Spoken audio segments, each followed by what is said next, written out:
Hello, hello, hello. I'm Captain, your DM, and I'm here for the newest session of the Chronicles of Dolores. I hope my mic quality sounds good. You guys can understand me? Yes, sir. Yes. Incredible, incredible. Oh, I completely forgot to test this out, but tell me if you guys hear this. Oh, wait. Whoopsie, I forgot. I We heard gotta. whatever that was. I heard the drums and the music. 1 second. Nice. Oh. Yep. That sounds Yeah. not ominous at all. It'll be fine. Sounds like we're gonna be okay. Yep. Hey. Why do we need to hear that? All right. Let's get down to it. First, we're gonna do a height check. Ilani, are you here? I'm here. I'm hyped. Yeah, Ispa, are you here? Yeah, buddy. All right, Rain, are you here? Here! Nice, Ravelin, are you here? I am here and I am scared. Yes, good. Valerie, are you here? Aye, aye, Captain. Good. Valerie, please lower your sensitivity a little bit. No. All right. As I lower it.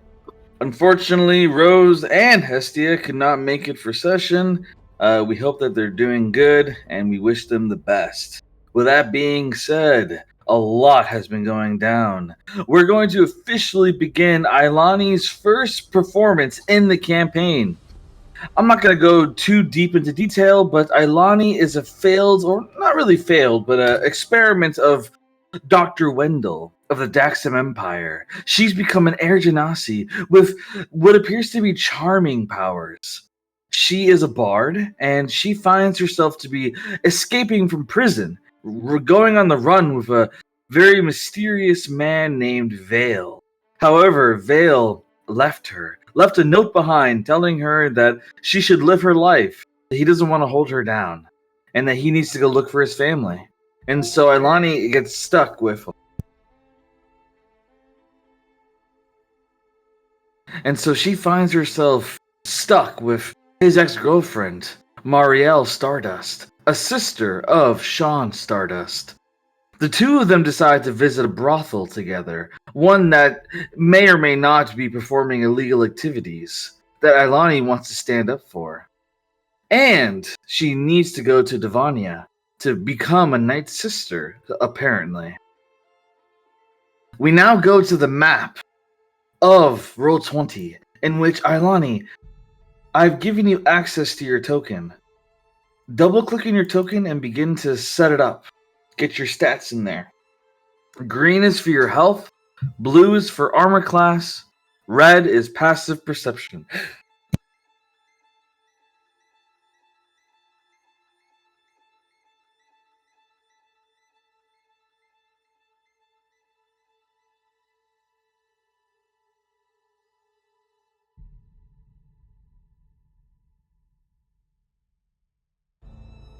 Good. Yep, looks good. Very good, thank you. All right. Are you ready to begin? Yes. All right. Incredible. Let me get. All right. Ilani, you stand next to Marielle. It's the middle of the day. It's June 17 in the year 1612. You stand in front of the Gentle Eye establishment. You see shady characters all around. You see three women walking inside the brothel, all three of them with black eyes. It does not look like a nice place to be. As you approach it, Marielle is to your back, and she says to you, "Are we sure about this? Doesn't seem like a place for proper ladies."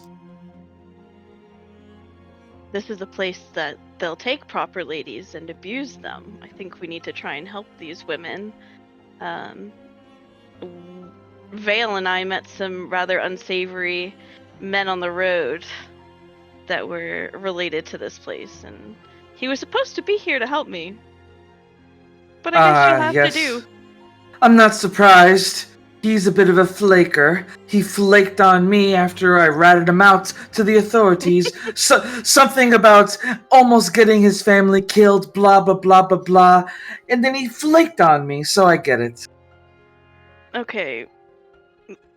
That was very different than what happened with me and him, but you did something wrong. I just need to put that out there, Mariel. You did something wrong.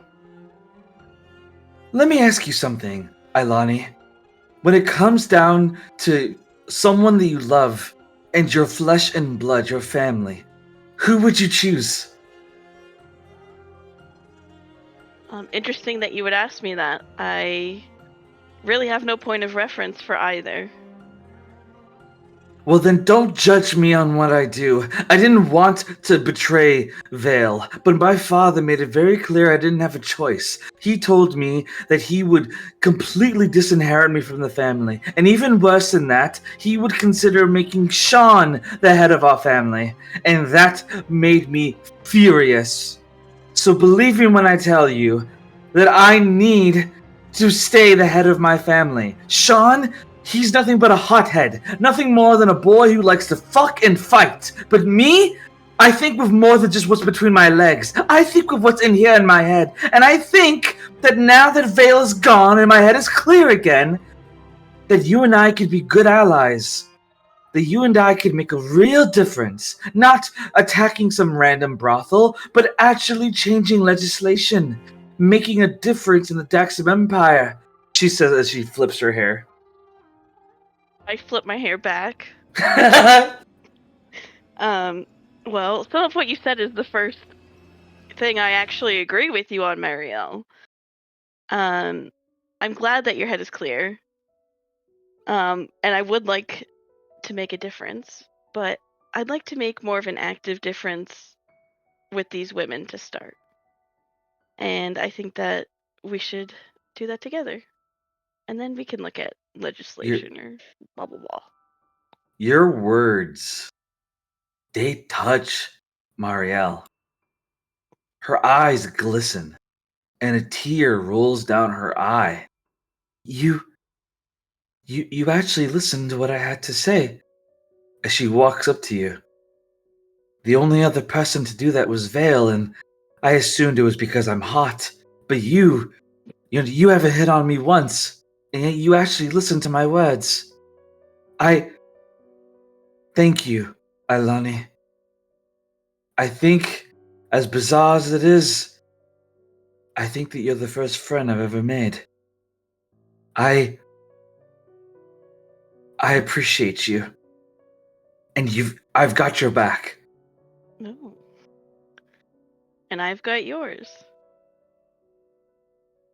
As you say that, suddenly you hear a huge fire burst. An entire brothel explodes in front of you. Debris flies everywhere as you suddenly have smoke completely surrounding you. Make a con save.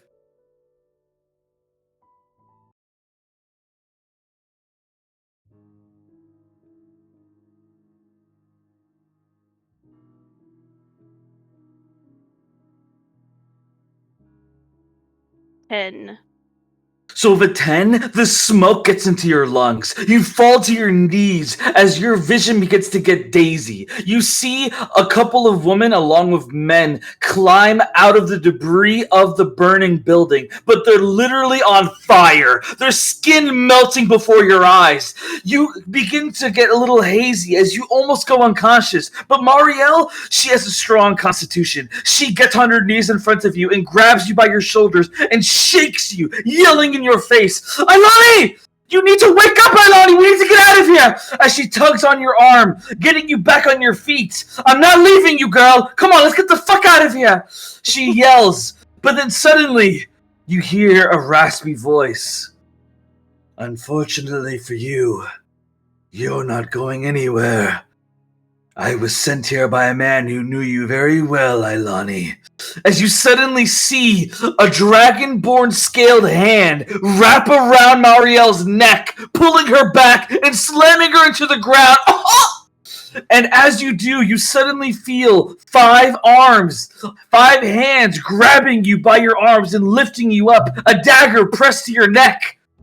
The smoke is surrounding you. You hear the screaming panic of people all around, people running for their lives. But you see a single face through the smoke. A face that I doubt you'll ever forget. A dragonborn that the party knows already. A dragonborn that I'm posting in keynotes. A man named Sylvan. Sylvan looks at you, and he shakes his head. Dr. Wendell sends his regards, Ilani. Forgive me. Still remembering the name. Marielle, her eyes begin to get droopy. Ilani, what's going on? Yeah. Don't worry, Marielle. And so I stop breathe. Like, I don't breathe. If I don't want to. That's right. Very, very good assessment. So basically, you're still able to breathe. You're not coughing, but the gases are messing you up a little bit. Okay, good. Okay. And I look at the Dragonborn and I say, why didn't he come here himself? Sylvan looks at you. Dr. Wendell's a bit predisposed. He sent me to find you. We heard about your little encounter on the road with a couple of our agents. From the description that we got, he believed that you would be the perfect specimen for the Flamadai. I have no idea what you just said. And I'm gonna let him keep talking.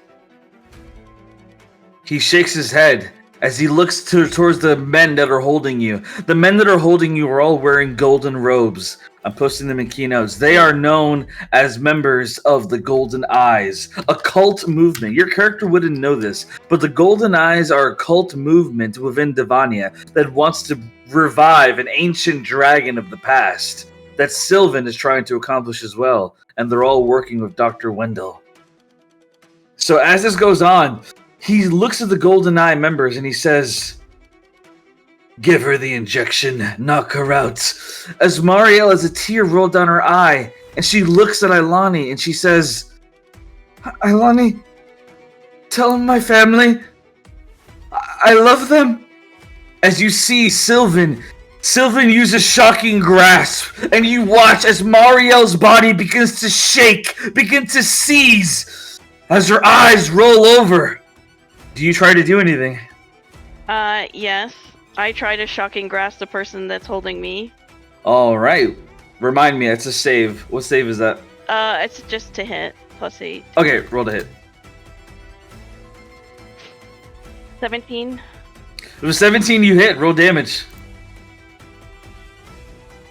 6. So with 6 damage, although it's not a lot of damage, luckily for you, the GoldenEye members, they're pushovers. They're nothing more than a bunch of skinny dudes that want to try to feel important. And so just like that, the 4 of them are completely turned into pale bone figures as they fall to the ground dead behind you. You stand tall with the smoke moving through the air, your hair having charcoal on it, as you see Sylvan shocking Marielle to death. Marielle begins to go limp as Sylvan looks at you and he says, "Grab the syringe on the ground and inject it in yourself, or I'm going to kill her right here." As you see her beginning to go limp, any moment she's gonna die. Fuck.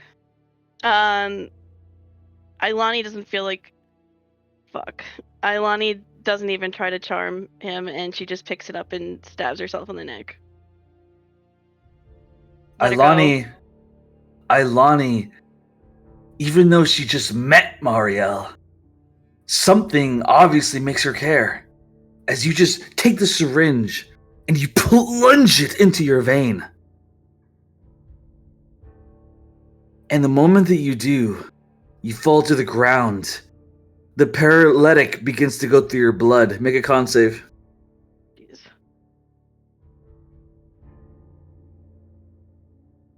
14. With 14, you remain conscious. However, you can't move your body. As you remain on the ground, you can't move. Marielle lays on the ground as well, and she begins to plead. She says, don't take her, take me! My family has money! They'll pay you whatever you want! Please! Sylvan looks at Ailani, and then looks at Marielle. I have no use for you dead. But if I ever hear your name again, you will be killed. This never happened. As you see Sylvan kick Marielle in the face, knocking her unconscious. And then Sylvan walks up to you. I'm sorry it had to come to this. But Davania needs the Flamadai. As Sylvan kicks you in the face, knocking you unconscious as well. And that is the end of the first scene. Ailani, I'm going to give you a token of inspiration for taking that syringe so fast. That was so sweet. Very well done. I'm very moved by that. Aww.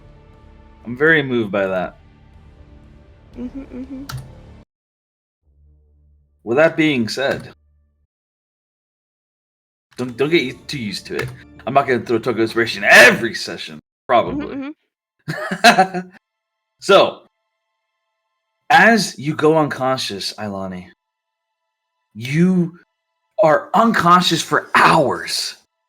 And then, time for we're doing theater of mind now. As you slowly begin to open your eyes, you find yourself strapped to a gurney.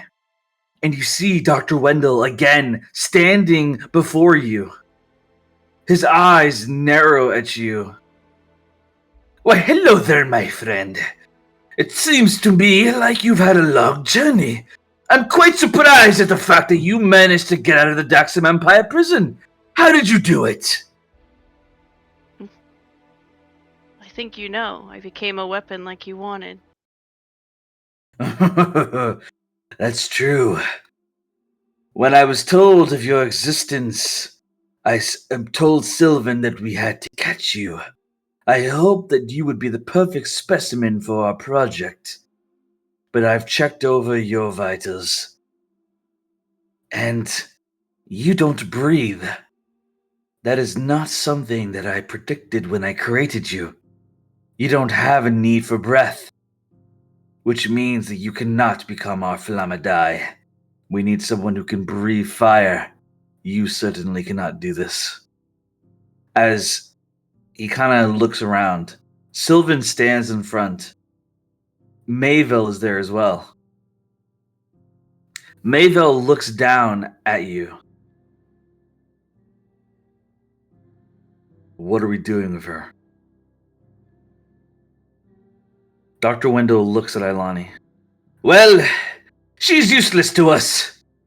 However, we don't want the Shadow Priest to catch wind of what we're doing. So I say we kill her right here and now. Sylvan shakes his head. Getting rid of her body would be too complicated. Instead, I'll throw her in the dungeon. The prisoners in there will kill her, most likely. And even if they don't, no one will talk to a prisoner anyway. Dr. Wendell looks you in the eyes. Do not worry, my friend. Although I didn't have use for you, Sylvan surprised me. I guess he knew how desperately I needed test subjects. As he turns your gurney, and he forces you to look at Marielle, who's also strapped to a gurney in front of you. What is she doing here? Sylvan shakes his head. Unfortunately for you, she grew stubborn. She woke back up and tried fighting me to save you. That's when I realized that she would talk, so I brought her here instead.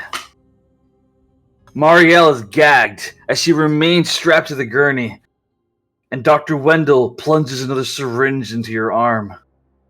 Nighty-night, dear. I hope you enjoy the criminals. And Ilani, you go unconscious again, just like that.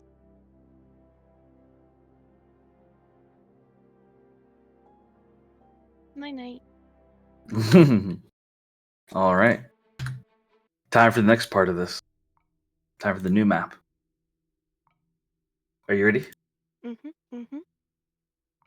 So I'm going to put you the map and I'm going to describe what you're seeing. So right now, Ilani, you wake up and you're inside of a jail cell within the dungeon of Davania, a prison with over 10,000 people inside of it. Well, actually, no, correction, 5,000 people. They got a lot more visitors, or prisoners, after the fall of Renalia. That being said, you find yourself to be inside of this jail cell, and there's a man hovering above you. And you feel, oh, fair warning, by the way, this next scene is going to be a bit graphic. You feel a pair, like a pair of pliers that are wrapped around your front tooth. They haven't been pulled yet, but the man is giggling. You have pretty teeth. Can I take a tooth? I'll protect you if I can have a tooth, dear girl. Don't move, though, or I might panic and pull it out anyway. I'm posting keynotes what the man looks like. His name, as the prisoners call him, is Toothless. Oh no. What do you say, dear?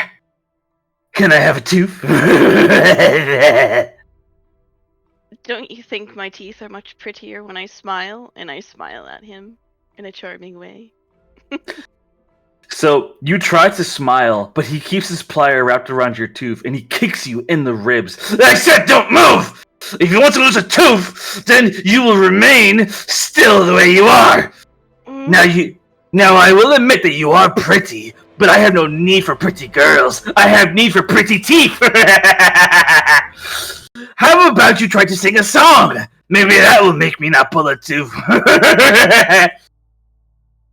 You want me to sing with these pliers in my mouth? As a matter of fact, I think you'll sing better without a tooth. It'll make the wind come out easier. And he says this as he's right about to begin pulling on the tooth. However, before he does, a strong presence suddenly becomes known to you as an arm slams into Toothless's shoulder, slamming him into the wall. What's going on? You've never done anything before. Why are you bothering me now? As the man presses Toothless against the wall, he says, "You think I'm gonna let you terrorize some girl who just woke up? You really think I'm about that life?" As Toothless is pressed against the wall, and I'm posting keynotes what the man looks like. The one that saved your tooth. Tooth. I was about to sing My Shiny Teeth in Me, so. His name in the prison is known as Cedric.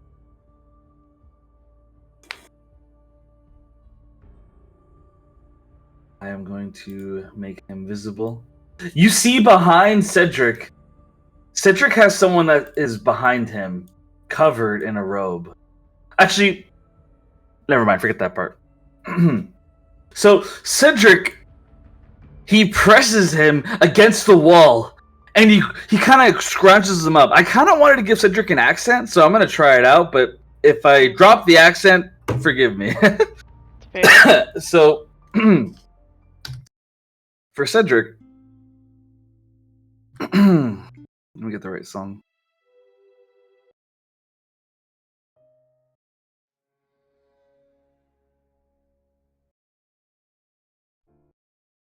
Okay, here we go. So Cedric, he presses Toothless against the wall, and then he grabs him by his collar and lifts him up. Toothless is dangling, and Cedric is clearly a strong individual. He is roughly 6'1", about roughly 200 to 250 pounds and muscular. He has multiple wounds across his body, but they've seemed to heal over time. He has a bit of messy white hair, and he appears to be human. As he holds Toothless up against the wall, and he looks him in the eyes. Just because they treat us like animals doesn't mean we have to be animals. We stand for what's right, and what's right is making sure we look out for each other.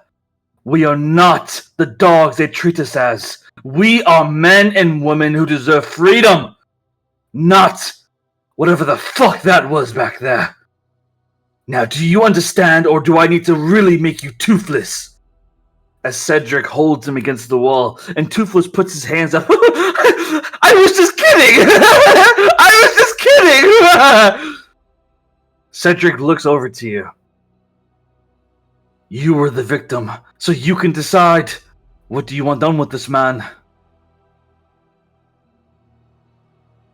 I want him dead. Cedric looks at Toothless. I'll ask you a single question, my friend. Are you willing to give your teeth to us? Well, of course not! I need my teeth! I need my teeth! If you're not willing to receive the same punishment that you give others, then I suppose you are an animal. And just like a bad dog, I'll put you down. As Cedric suddenly punches through his chest, where his heart is supposed to be. He punches through his chest, and Toothless just flops on the ground, dead. Cedric wipes the blood off his hand as he looks at you. Before he seemed violent, aggressive, but in this moment he seems calm and somewhat polite as he looks you in the eyes. I hope that you can forgive me for the blood on my hands. I didn't want to do that.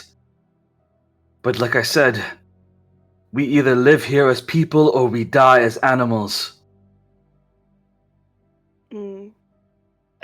Alani sits up and stands, and she offers her hand, even though his are covered in blood. I thank you. You don't have to thank me. I did for you what I do for anyone else here. I've been locked here for 5 years, and every single year they do this. They throw in new people, hoping that they get killed off, treated like nothing more than a disease. But we are not a disease. Together we are strong. My name is Cedric. It's an honor to meet you. As he shakes your hand and looks you in the eyes earnestly. With her free hand, she does a little hair flip. Ilani. He kind of smirks at that, and he says, "It's a good thing to see you haven't lost your spirit. You're going to need that. How did you end up here, Ilani?" I broke out of another prison in Daxam, and 2 days later, I find myself here, so... His eyes widen. The Daxam Empire. I hate them. I fought them in a war long ago. As you see, he's wearing a necklace with a cross on it. And on the necklace cross, roll perception check.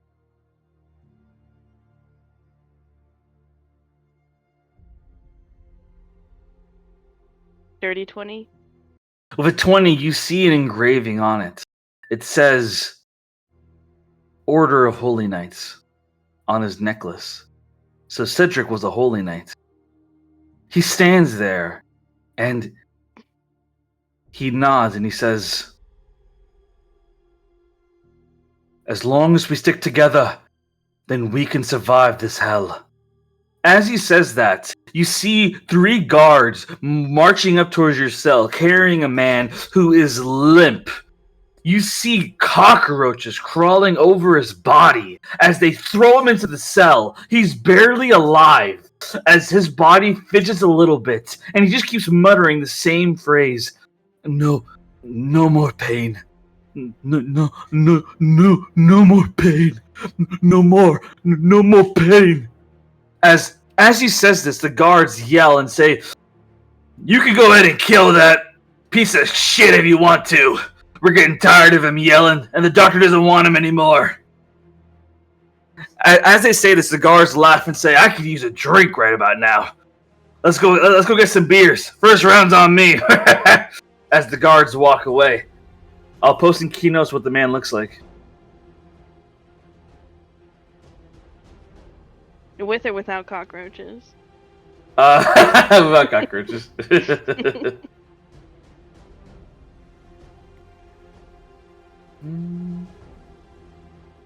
I could find it.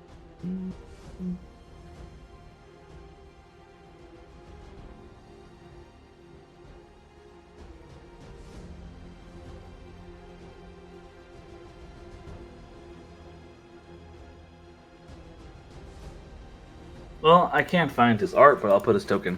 Same thing.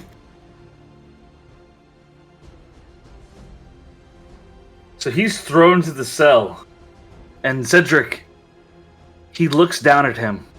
And he shakes his head, his fist curled up in anger. And he looks at you again. Those bastards. They act like none of this matters. They act like we're nothing but cattle. Like we're cockroaches.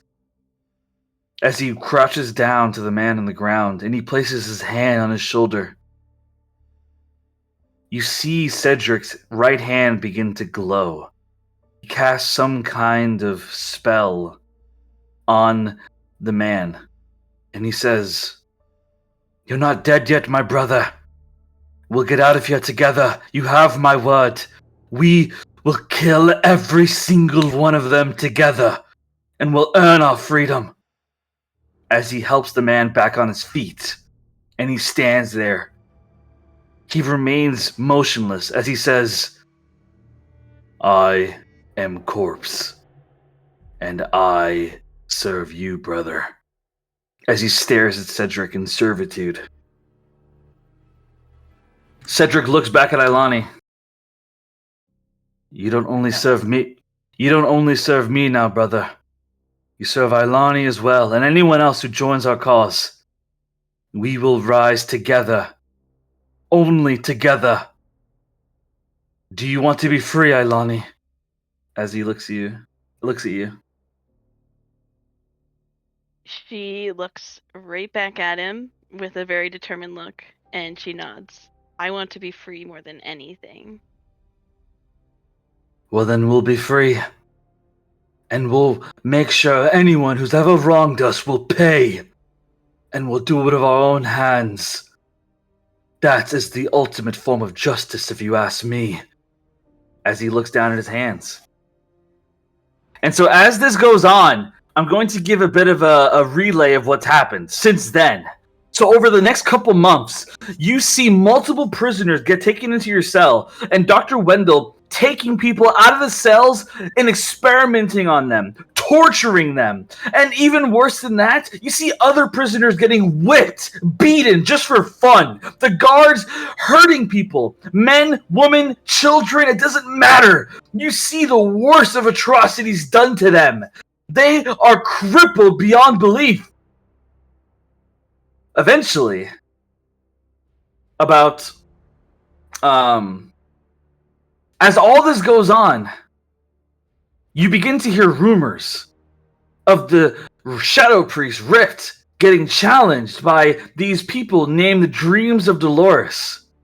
The Dreams of Dolores, they begin to challenge Rift. They begin to fight back. And you hear stories of this. And while this is all going on, you now have your mark. You know about your mark, and you've been having the visions the same as everyone else. However, you have kept it a secret. I don't know if you would tell Cedric or not. I'm gonna say no, but I'm gonna say it's somewhere that she has to be pretty conscious of, like, hiding. I mean, I don't have details of what it looks like, but it would start around, like, the bottom of her throat. Okay. So she has to, like, kind of keep her shirt up. Yeah. Okay. Yeah, no, I was gonna say you can have it be wherever you like. Mm-hmm. Cool. So, as this goes on, The rumors keep talking about how the dreams are going to get all the prisoners out. However, something happens. Forgive me, I gotta write the song. Here we go. So, as all this is going on, the prisoners are cheering in the cells. They're saying, Raid 1! Raid 1! We're gonna get out of here! We're gonna get out of here! But then the guards snicker at them as they say, you really think that you're gonna get out? Rain Shadow Priest? But she isn't confirmed for another week. And I doubt she'll survive that long, and even if she does, she won't let out a bunch of filthy criminals like all of you. Cedric shakes his head. You're wrong. From what I've heard about this Rain woman, I know that she'll free us, that she'll stand up for us. And once we get out, we're going to expose everything that you corrupt gods have done to us. You're all gonna pay for the atrocities you've done to the people here. Cedric says this knowing that he has fought off the guards multiple times, protecting Ilani and anyone else close to him. Cedric, Ilani, Corpse, and other prisoners all huddle up. Cedric has turned many of the prisoners here loyal to him. As all this is going on, there's suddenly a new announcement. Rain just got married. However, the prisoners have to stay inside their cells for another week. Another week until she's officially confirmed. The guards, known as roaches, have been replaced with sacred knights. They're not nice or rude. They don't talk to the prisoners. They don't say anything to the prisoners. Cedric, he sits in the cell next to Ilani. As he shakes his head. This doesn't make any sense. Why? Who would make a law like that? She should just free us now. Why do we have to wait for her to enjoy her marriage? She enjoys her marriage while men like him starve to death. As he points at a man who, for the last couple weeks, has not been able to swallow any food. He has been puking every day. You can see his ribs, basically. He's severely malnourished, on the brink of death. What would you say, Ilani? She would agree, but she hides her pain and any sort of pessimism she has of the situation. She would, listen and put a hand on his shoulder and say, I know that things look bleak right now, but it's still, we have far more hope than we did just a few days ago, and I think that we should give them a chance to come and fix this. And we just need to try to keep our spirits up. He holds your hand back as he looks you in the eyes. Ilani, I'll be honest with you. I didn't think you'd last long in here. I took it upon myself to try to protect you, to keep you safe. But I always felt like you were too beautiful to last in a place so ugly. But you've managed to survive through all of it, and you've made me stronger than I could have ever been. You've helped me against the riots, you've helped me against the purges, and worst of all, you've helped me when it comes to losing hope. I thank you for that. Within this hell, you've become my star. As he looks at you caringly. And as he says this,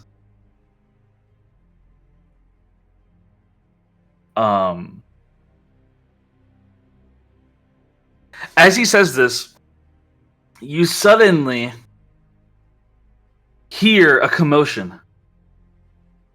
The Sacred Knights walk up to the cells and they say, we got medicine! Medicine and cake! Medicine and cake! Medicine and cake for everybody here!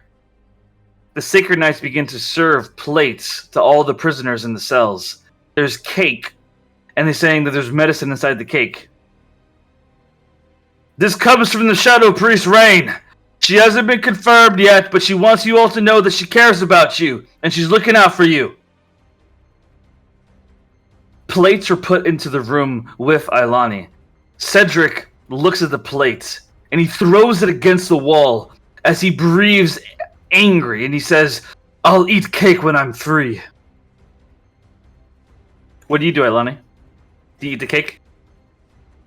I'm pretty sure the cake is a lie. I don't really trust the cake. Coming from guards at this point.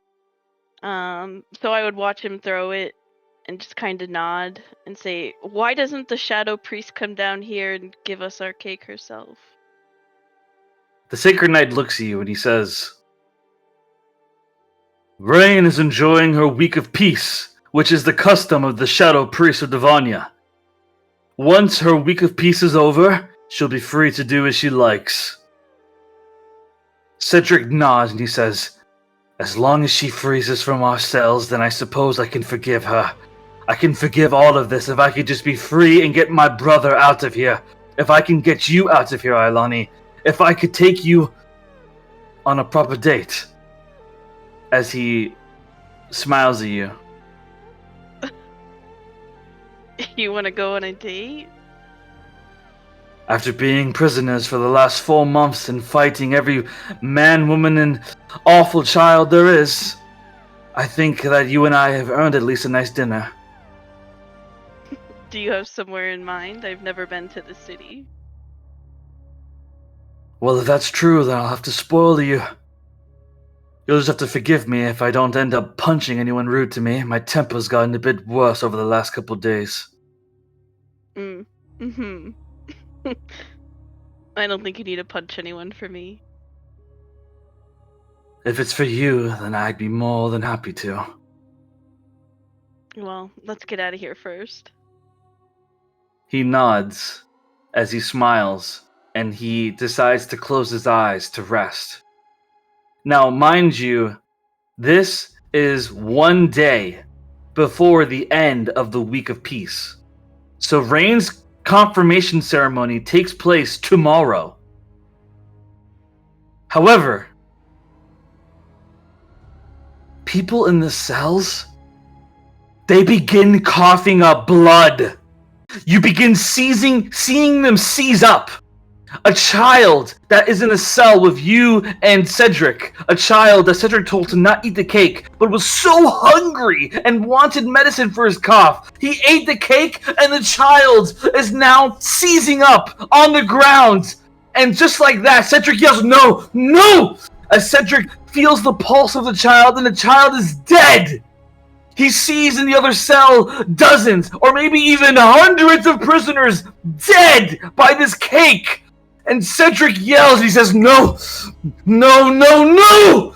They give us medicine, and then they lie! They kill us like we're dogs! Like we're animals! But we're not! But they're making us into it! They're making us into animals!" Cedric yells with fury as he shakes the cell bars. His muscles bulge in anger. He tries to rip the door off himself. And as he yells in anger, he yells to all the other prisoners and he says, "No more! No more of this treatment! No more of this prison! No more of this life! We earn our freedom together ourselves! We don't need Rain or anyone else! The only thing we need is our heads and our hearts!" Cedric yells as he begins chanting the words, free or die! Free or die! Free or die! He chants the words, and as he does, you see a cell across has what appears to be a half-giant. The half-giant begins marching up with 20 other prisoners, and they ram through the door! The cell door gets blown through! The guards begin to charge, but Cedric yells and he says, "Half-giant!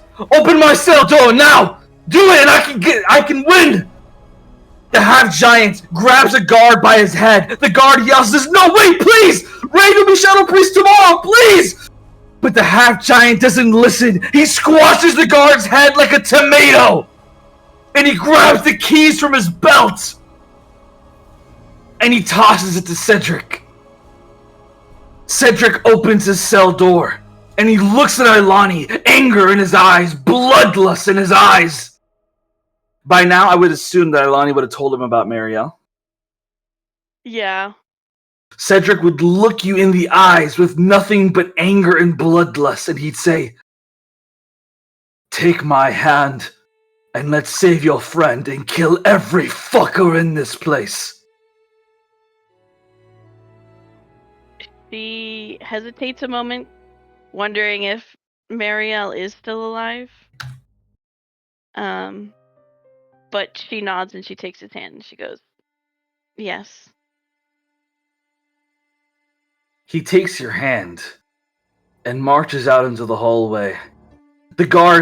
All the guards are focusing on the half-giant as Cedric begins marching up to all the cell doors, opening each one by one, while chanting, "Free or die! Free or die!"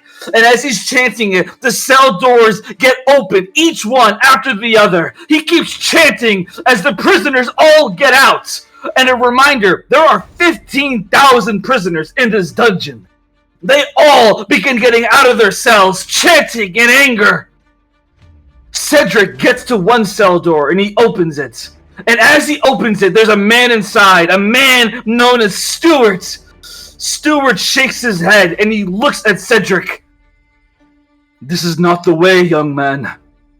We don't have to stop this. Rain will get us out. I know her. I learned of her well in the Demon Games. She is a good woman. She will free us from this. You don't have to start violence," Stuart says as he walks up to Cedric. Cedric looks Stuart in the eyes. "I don't want to hear any more excuses, old man. The only thing I want is freedom. And I want all of them. The guards, the citizens, the ones who stand pretty above as we sit in our cells. I want them all to die. Are you with me or against me?" Stuart looks him in the eyes, and he places a hand on Cedric's shoulder. "This is not the way, Cedric. Please, you've known me for years. I've been here for 20 years. I know how you feel. I've seen worse than you ever have. Trust me. The light is at the end of this tunnel. You don't have to do this, please." Stuart begins to yell out into the hall. "All of you, stop what you're doing! I vouch for her! I vouch that Rain will save us from this hell! Please!" Cedric gets furious as he looks at Stuart. My friend here behind me. Ilani, her friend Marielle doesn't have a day. She didn't have it weeks ago, months ago. We are done here and now." As Cedric punches Stuart in the gut, Stuart falls to his knees, and Cedric looks down at him. "Stay on the ground, old man, and don't get in our way." Stuart looks up at him and he says, "No, I won't let you get good people killed for nothing." As Stuart gets back up and tries to punch Cedric, Cedric dodges the punch like it's nothing, and then punches Stuart across the face. Stuart gets punched onto his back on the ground. As Cedric looks down at him, Stuart looks at him and he says, "If you're going to do this, then you'll have to kill me, because I won't let you start this trouble for Rain. She doesn't deserve this. She just got married. She doesn't deserve this violence you're bringing upon her. So if you're going to do this, then kill me here and now," Stuart says in defiance. Cedric looks down at Stuart, and he shakes his head. "You're a good man, Stuart. I will not kill you, for I know that you're a good man. I understand you don't agree with me, but I need you to understand that this cannot go on any longer. The cake was the final straw. If you won't join me, then stay here. But I will not kill you, my friend. I will not stain my hands with your blood, for if I do, then I'm no better than them. No prisoner dies by our own hands." As Cedric walks out of the cell, and he looks at Ilani. "I'm sorry you had to see that, but it's necessary. Right now, we get free, and then we save your friend. As Cedric continues to walk down, marching with the thousands of prisoners rioting. And we're going to pause the scene there. Oh, actually, Alani, is there anything you want to say or do before I pause the scene? Yeah, she's gonna stay behind a second as Cedric continues walking, and she's gonna help Cedric up. Stuart, yeah. Yes. You help Stuart up, and as you do, Stuart, he's shaking a bit as he says, "You have to stop him. He's a good man. I've seen him help so many people down here, but he's been consumed by rage. I used to be just like him. You have to stop him, Ilani. Please. The only thing that can stop him now is the gentle word of a kind person, and mine wasn't enough, but maybe yours will be." She nods and she smiles and says, "Don't worry, I'll stop him." And she walks quickly, pushes through the crowd, trying to get back up to Cedric. All right. Cedric continues to chant to all the prisoners, all of them marching around as Cedric is their new leader. They are enraged. As of right now, they want to get out of the dungeon and they want to kill every single person in Davania. All of them as good as dead. You see multiple members you guys have seen before. Decay, Octaviana, others as well, all marching behind Cedric, supporting him. And with that being said, we are going to pause this scene and take a 10-minute break, everybody, so I can get a drink, because I was screaming a lot. 10-minute break, everybody. What? I think I'm team prisoner, bro. Like, I think I'll join them. Oh, Valerie, they're gonna go and kill me! And Murdered! a small price to pay for justice. What? What? Have you? Okay, you constantly preach that you want to help these prisoners and, like, you know, the victims from the fall of Renalia. What am I But supposed you have you once checked on them in the prison? Have you ever once tried to bring them Hang on a food? minute. Hang on a minute. No. I have spoken to the DM and I have been like, hey, you know, I want to go outside, but of course, you know, They wouldn't let her. I'm not allowed to go anywhere. Yeah, they wouldn't let her. I mean, even before the wedding, since you became Shadow Bracer, since Yeah, you've she even hasn't been been allowed here. to. She No, hasn't they been allowed wouldn't to. let her. Since you've I even wouldn't been let in Davania, have you once been in the prison? No, but don't forget, we went to the demon games and most of the prisoners were in the demon games, so I've actually met quite a few of them already. Yeah, but even before or after the demon games, have you once been to the prison Have to actually you? see When the did state? you go to prison? Have you been there to give your support? No. Never once said I was gonna free all the prisoners. I'm not over here. Like, what do you mean? I'm not over here fighting for their freedom. I don't care about the victims from Ornalia, okay? You do. Shit. And you... Good to know where you stand. I'm just saying, like, yeah, of course I'm not gonna visit them. I don't care, bro. They're not my deal. Although now I might join them, bro. Well, Bro. you know what? It's been a good run, guys. I'll start prepping my backup character because Rain is not gonna make it out of this. We could just leave. we could could just just. I have kill an them all. idea. Let's leave. Could just We don't have to Yeah. fight Tell me, guys. kill Taviana. them all. do Yeah, we could just give up and just run. No, we Got could other things run. to do. We could go to Growtown. We have bigger fish to fry. This is one little undercity, guys. We'll be fine. We just need to Wow. leave. It's good to know that Ravelin is also a really dedicated, you know, supporter. Thanks, Rav. Listen. I'm kidding. Question, We could actually. just Would Eliana know that we're responsible for Wendell's death? Lonnie. Just call her Lonnie Lonnie? for short. Just call her Lonnie. Wait, Lonnie. what did I say, Eliana? Yeah, Would yeah, Alani know that Lonnie. we're responsible for Wendell's death? No. That was kept very hush hush. Well, we need to tell her. Hey, by the way, So, don't kill us. what- We're what do good you- people. Wait, so tell me, what do you guys think of Cedric? I I liked him for don't like like 2 him. minutes. What the Yeah, hell? Stu. I liked him I was until he waiting till punched he hit fucking Stuart. Stu. Yeah. You do Baby. not with Stu. To be You fair, don't fuck with Oh. him. to be fair, he was very angry, but he calmed down. To be fair, he To be calmed fair, down. he's angry but punched an I old don't man give a fuck. twice. I killing his ass. Yeah. Thank Here's you. Stuart. He's dead. He's such a good man. Stu I has a only full talked to like him probably, like- ride or die. Protection squad. I bro, probably for talked to him only Stuart. twice. I never but said I Cedric will was a nice kill guy. everyone in this room for Stu. Yay! And then myself. Okay, well, I feel like Oh. this is fitting given getting too the extreme. recent.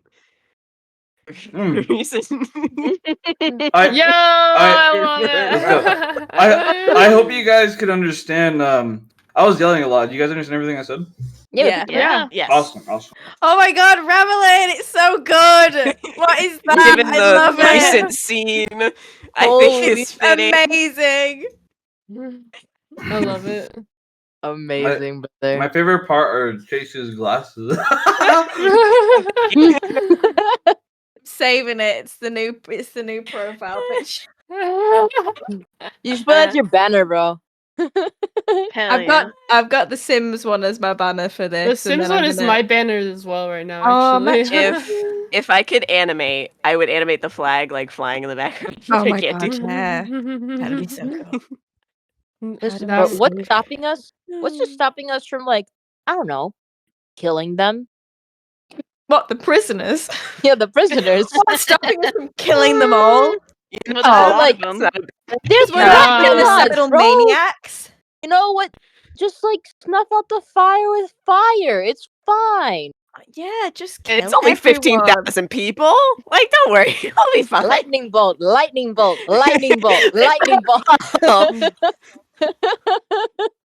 Fireball.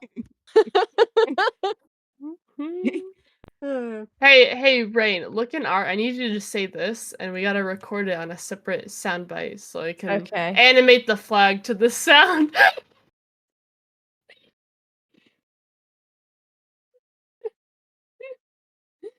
Wait a minute.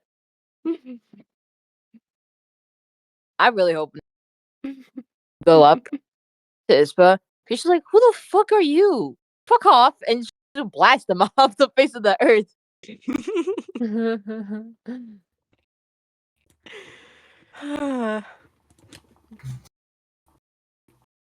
Go on, Rain. I'm waiting. No. You have to say it like she does in the movie, bro. Just do it. I can't wait, hang on. You're gonna have to you're gonna have to do something and then I'm gonna have to copy it. I'm not gonna be able to do it otherwise. Okay. I'm trying to You think got how this. she does it in the movie. Never mind. I could find. She I could gets find a out. clip. She's Find like, the clip. she's like, people of Panem, we fight, we dare, we end our hunger for justice. Okay. Wait.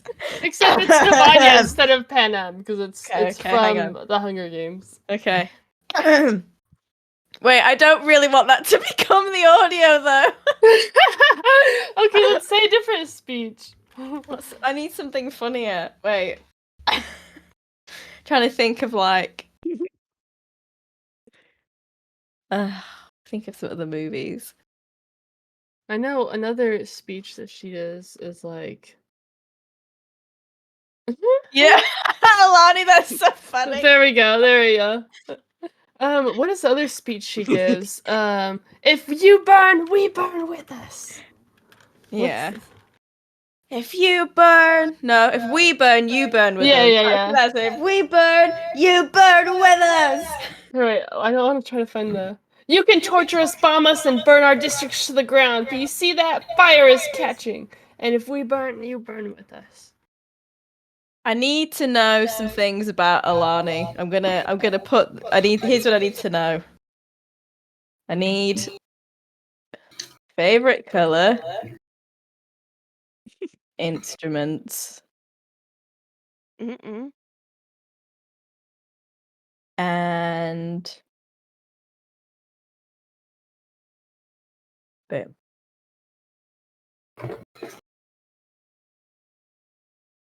That sounds really creepy, but I mean, as your character. For Sims, or Yeah.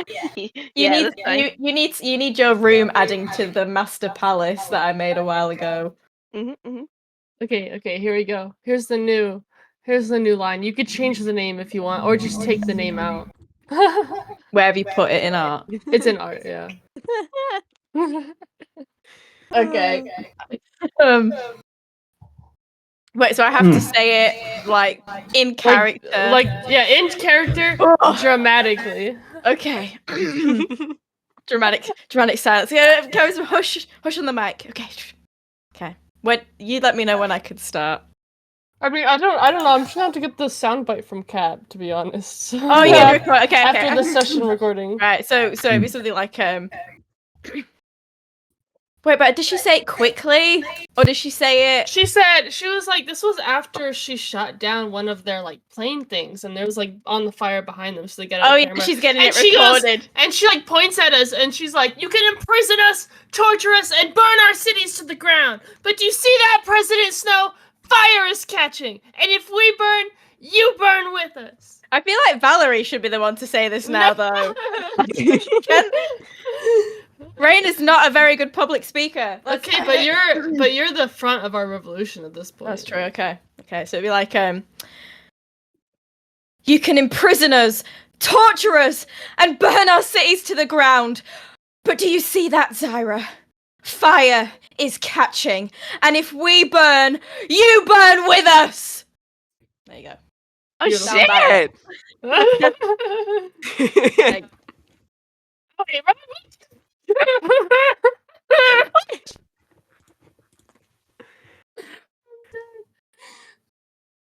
Wait. That's what I was going for, and I clicked the wrong one. I couldn't unmute, but Rain, that was fucking fire. That was so good. That was so good. How long have we been in the recording? Does anybody know? So I can write a timestamp to know where to find this easier. At about 12, so like 2 hours. 2 hours, yeah. Yeah. I'm just gonna. Can I pin a message? No, I can't. I'll just message. I'll put that in my private server. Oh wait, no. He started recording at 12:57 p.m. That's when Craig showed up. Exactly 2 hours. Yep, yeah. Wait, 12. Wait. Oh, exactly 1 hour. I can't. Yes. I can't English. I can't do math on time math or whatever.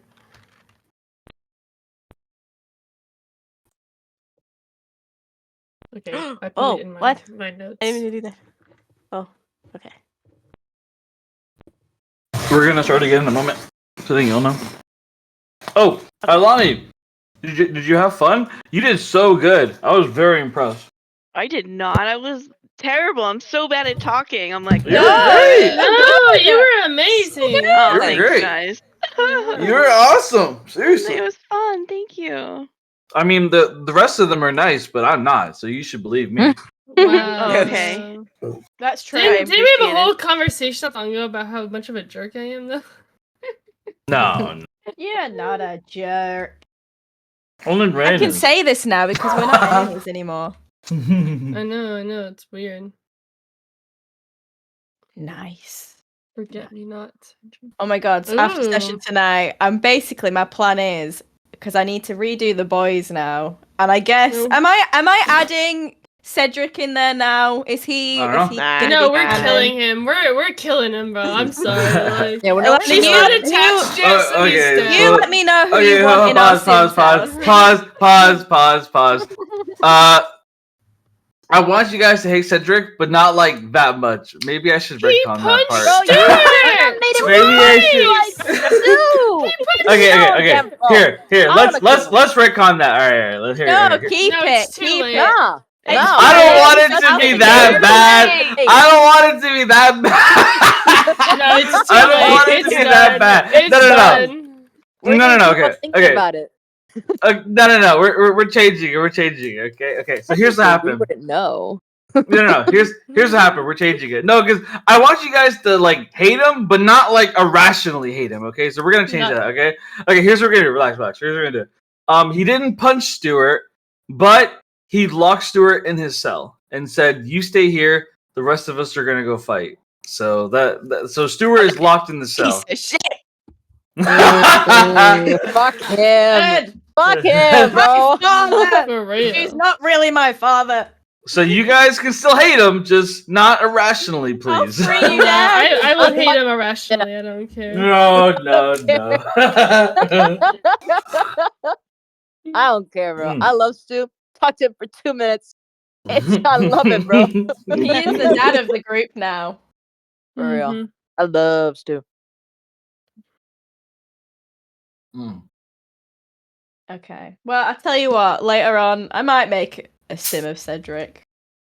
My plan is to make a video of all of us as like what would happen if we all managed Well, to make here's it out what I'll of say. this alive, living in our So- beautiful castle. I'll tell you what Ilani told me. When it comes to her, since she just joined, she's gonna play the field. So she's gonna see the options. Yes, that's what you and- want. Hell yeah. She's gonna play the field, and when she has decided on someone that she does do the commitment thing or whatever, I'm sure Or she'll tell us. She'll tell us when You she let me decides. know. Bro, just Who- don't decide and just keep all of them. Yeah, let's have Right. No, I am not Right. doing another fucking harem. No, No. I'm Boring. not doing another fucking harem. No. Watch your men though, because my gal has a defense mechanism of charming people to. Yes. So. Wait, hang Nice on. events Watch your mechanism men? of She didn't say fireballing watch you in your the face men? on me. Yeah, Yeah, yours just punched Stu. I don't know what you're.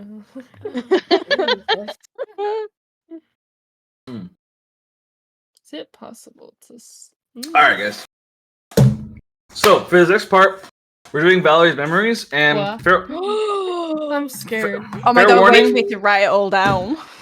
So yeah, I was gonna say, all of you are gonna be participating in this, except for What? Ilani. What? How? We all. What? You'll This see. is exciting. What? Oh. You'll see. Huh? I'm so excited. I You need a soundbite of just the huh.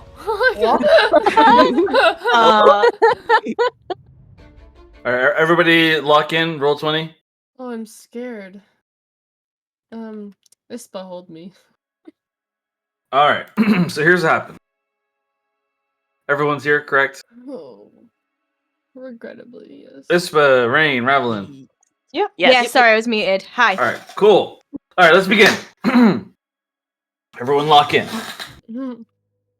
All right, so Lionel, he taps into Valerie's mind, and he releases her memories, the memories that were stolen from her. Valerie has been missing time, a lot of time, over 1,000 years, in fact, of time. However, Voltori has been looking for her this entire time and could never find her. Never! And then she somehow ended up in a Thorhaven cell. Let's get into the truth of Valerie's past. Suddenly, Valerie, you find yourself to be transported into a huge room.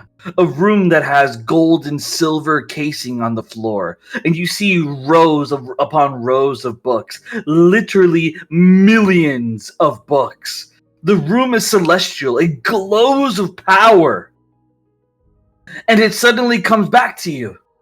You, Ronalia, and Cleo, the three of you traveled underground. You were looking for the source of the magic that Ronalia used to create Ronalia in the first place, the continent. You finally get down there. And Cleo is marching up front as he says, "This place. I know this place. This is Pandora's home. This is the Eternal Library. Every single book of knowledge is here, for mortals and gods alike. Everything you could possibly ever know is inside this place." Lionel warns Valerie. He says, "Okay, you're beginning to go there. I should warn you. People that are in your mind, people that you care for, people who care for you, they'll connect with you as well." And then suddenly, Valerie, you're transported into your body of the past. and you find yourself to be inside of the room. Cleo and Renalia marching in front of you, and everyone else behind you. Ispa, Ravelin, Rain, and Rose all standing behind you as you're marching in the room. I'm gonna put you guys on the map.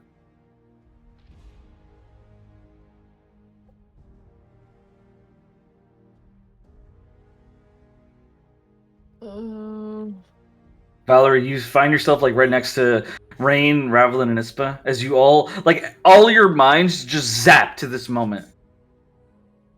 So, like, are we aware that, like...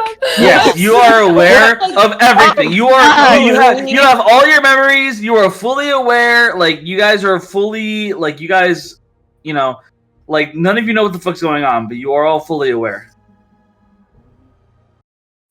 Except for Valerie. Someone Wait, so do I? Valerie will know. Do I have all Valerie. So no, Valerie, you are reliving this memory. Like you're remembering it piece by piece. So you remember coming down here. You remember that you are, as of right now, you are in the underneath of Davania. The golden gates, they lead to here, to where you are right now, to the eternal library of Pandora. So I have my present memories as well, right? Yes, that's right. Okay, so I know that I'm like in my head looking at a memory, right? Lionel would warn you that if you die inside this memory, you'll die in real life. The same applies for the rest of you. What's the threat down here to kill me? What the... And so the rest of us, we were just someplace else, and our minds are here. Yes, your minds are Okay. there. Yep. I think if I was to kind of like see everybody, I would look between everybody and be like, is this a dream? Are we dreaming? I don't think so. When Rain when Rain speaks out loud, Cleo and Renalia do not react or respond at all. Like Rain's not even there. But then they look at Valerie and they say, Cleo says, "Valerie, keep up. We have to keep moving. We're getting close to the source of magic." Can I see and hear them? Yes, you can. Oh god, I would be like staring in shock, like trying to like process everything, because in like the vision, it's still like okay, does this at all alter my memories of the past? No. Okay. Like you're remembering it step by step. Okay. You're remembering it step by step. I'm just making sure. Okay. I'm gonna like glance like you're back. reliving the memory. I'm gonna like glance back briefly at like Ispa, Ravelin, Rain, and Rose, like very confused as to why I'm even like seeing them here, if this is supposed to be a memory, and then like remembering what Lionel said as I just turned back to Cleo and kind of nod, and I'm like, yeah, sure. Renalia nods and says, "I can feel the source of magic somewhere around here. This entire room is filled with so much energy." As Renalia keeps marching up, and she marches up to a podium that's glowing and has a button in the middle of it. Cleo walks up as well, standing next to Renalia. Ravelin, Rain, Ispa, what are you guys doing? I think we're just looking at each other like, what the? I just like watch Valerie walk and follow these two, and I just look at Rav, because we've just been with Cleo. Yeah. So I'm like, is this what? Did you guys do something? Not that I know of. I was Promise this time it's not me. I was somewhere else. What the fuck is happening? So the three of you, as you're talking, you suddenly see at the top of the room there is what appears to be stars and floating calendars. And you see what appears to be the sun and moon rising in a balance. And you suddenly see on the calendar that the year is I forgot what the exact year is, Valerie. Do you remember? I'm I'll just checking right now. I'll just spitball the year. It's roughly the year 500, or actually, yeah, roughly the year 500, roughly. That can't be right. Valerie, oh god, I can hear them, so I'm gonna like kind of glance back at them, but knowing that Cleo and Ronalia probably can't see or hear them, as I'm just gonna kind of like talk to myself out loud, like trying to make it look like I'm just talking to myself, but really I'm talking to Rain and them, and be like, oh fuck, I don't know how to make this make sense. I'll say, be like, this is, I think, you know right, what, fuck yeah. it. Cleo can think I'm crazy. I'm just gonna be like, this is the past.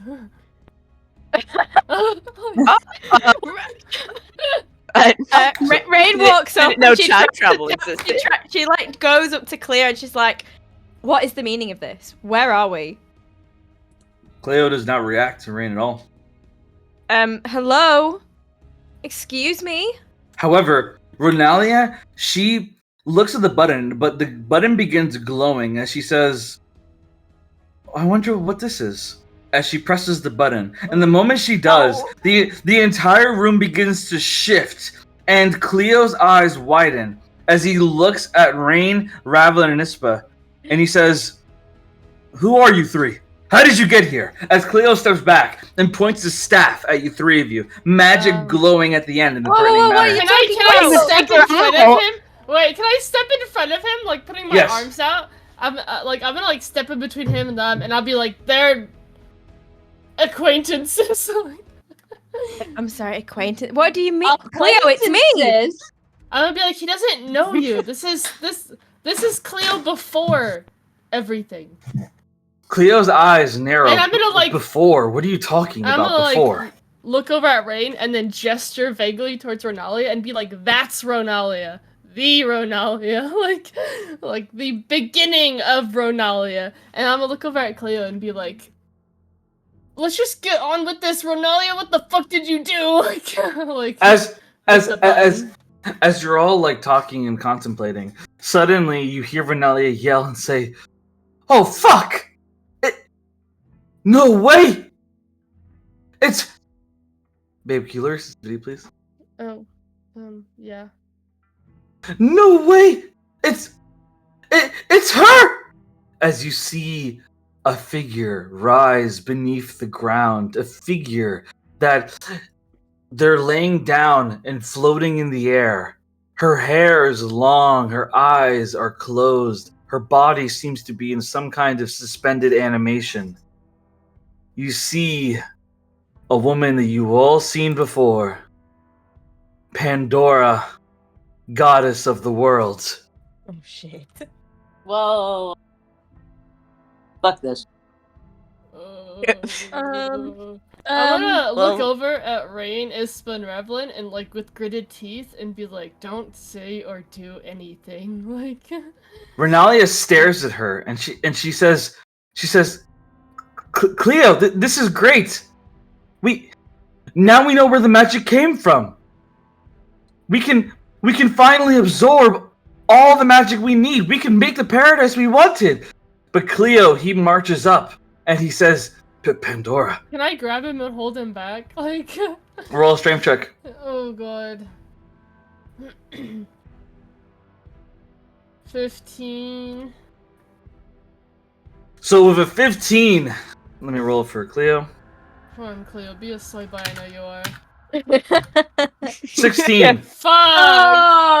Oh! So Cleo. Wait, can I use silver barbs? Can I guide no. you? No. You know what? We're so good. Can I use inspiration then? Yeah, you use inspiration. Actually, you know what? I'm gonna save it. Let's see how this Okay. goes out.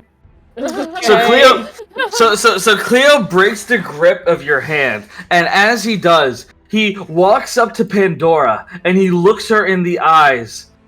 Well, her eyes are closed, but he looks at her as his eyes kind of like are widened. And as he walks up to her, he places his hand up and he tries to reach for her, but Ronalia slaps his hand. Stop that! Cleo stares and he says, I need to tell her. I need to tell her that she was wrong. That I love her. That I know she loves me. I know that she loves me, and I need to hear her say it. Please! As Cleo puts his hand out, and he casts a spell. Oh dear. And as he casts the spell... Can I cast a spell? Yeah. So, you all realize that suddenly, you can't cast any magic in this dream. Can I, since it was in the past? Yes, you can. Okay. Oh god, I don't have many options, guys. However, I would say that you're not fast enough to stop the spell he's doing because it's instant. Of So, course. yeah, I mean, it's the past. Like, let's not try too hard to change the past. I'm scared. Okay. It's like I'll tell you right here and now. Like, you can't change the past. You guys have like seats basically, unless you're time traveling. So that being said, Valerie, you stand in shock at what's going on, not really understanding what's happening. But Cleo, in desperation, he casts a spell, and Pandora's eyes begin to open, and she hovers in the air. And she stares down at Cleo. Cleo gets on his knees and looks up at her. Pandora, I've missed you. Really? Because I haven't missed you. As Pandora points her finger at Cleo and she shoots a death ray right at him. It pierces Cleo's heart as Cleo falls to the ground, not moving. Damn. What the fuck? Everyone roll initiative. What? What? Oh my god! What do you mean? Wait, can we still not cast any spells or anything? So, as of right now, you guys can use spells. Oh. Okay. Oh, okay. Um, Oh, What- it's terrible. The gods of creation, what the fuck? Let's fight her. It's fine. It's fine. Whatever. What do you mean? This is not good. I don't want to fight. bro. And you Is said Lionel- we did Is here we Lionel not die in here? real life. Can Why Lionel not? save me? Lionel's not there. Why? I thought he Oh cared my about God. me. He does.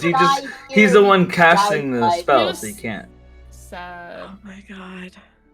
We're all gonna die. It was nice fight with you guys. Yeah. Damn. So backup characters, That'll guys. be when we Any die. ideas? All right, Ravelin, you're up. You don't like this. Fourth level shatter with a con save of 14. Nice. All right. Nat 1, she fails. And, So and your damage will be double. Yes, she will take double damage. 24 plus 24 is 48. Yeah. So you watch as Pandora, she gets blown against the wall, and you see multiple books fall to the ground, and her clothes get ripped up a little bit, as you see blood, actual blood drip off her body, as she stares at you in shock, taking 48 damage. So I realized that Thank God. I made a mistake, and it's actually a sphere of 10 feet. So I think Ronelia also has to make a con save because she was right there. Oh dear. That's okay. Um, It's just Renelia. She fails, takes 24 damage. Oh, okay. So yeah, she takes 24. Yeah. Sorry. Got it. Ravelin is still the real threat. All right. Valor, you're up. I don't even know what to do. Renalia yells at you. She says, "Help, Cleo! We need his help! Help, Cleo!" I can't do I'm shit gonna with- like glare at Renalia and be like, "You did this!" Like, why would you click a button? Like, is the button still glowing? So the button is gone now. Oh, completely? Yeah. Oh. Down. Oh god. I mean, I can't even help him. Like, I don't have any healing magic at all. Do a medicine check. Nah, he's not worth it.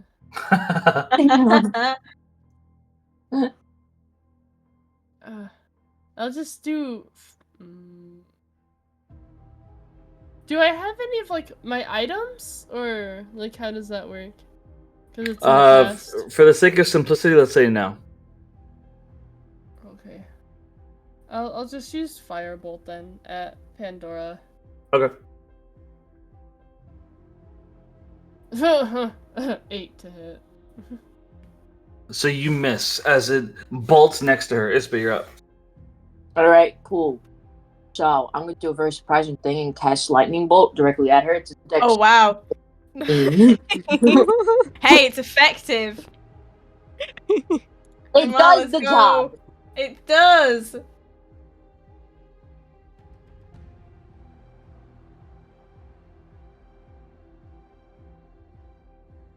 lot of. That's a 16. I'm gonna use. What's it called? Power spell in order to roll up to 5 times to do damage. Oh my god.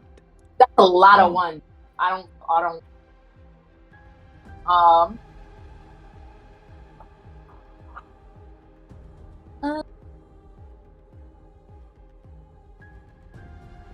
34.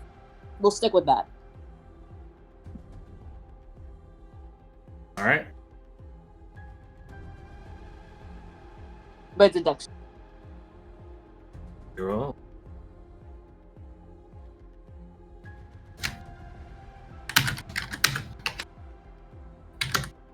She fails. Yeah. 34 lightning damage, baby. Let's go. So you see Pandora, her skin begins to blacken as electricity goes around her skin. She foams at the mouth as she falls to the ground. She's on her stomach, on the ground, her head face down. She's not moving. What do you do, Rain? What do I do? I can see that these guys have a handle on things. I am gonna try and get. Oh no, I've come off roll 20. Whoops. I'm gonna try and get Cleo off his ass. I think. Hang on. I will go for a 3rd level. As you get ready to cast your spell, you hear Cleo's voice in your head, and he says, "Do not use your magic on me. I have a self-heal spell ready to go. I'll be able to get back up in a moment. Use it for something else." Oh, don't have to ask me twice. Okay. I mean, she's down on the ground, right? Like. Yep. She's not moving. She might be dead. No, I don't want to investigate because that's my Here worst. I go. Can I perceive? Can I perceive if she is dead? Yeah, good. Roll perception. Okay, good.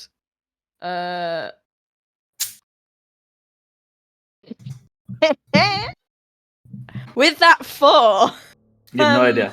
I have no idea. I'm gonna be safe than sorry. I'm gonna throw some at her just in case. I'm gonna just throw a 2nd level chromatic orb. With some thunder damage. Just try and like shake her up a bit.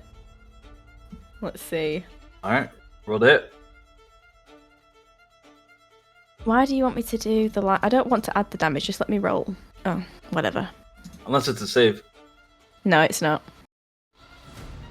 It's a 16. You hit. Okay.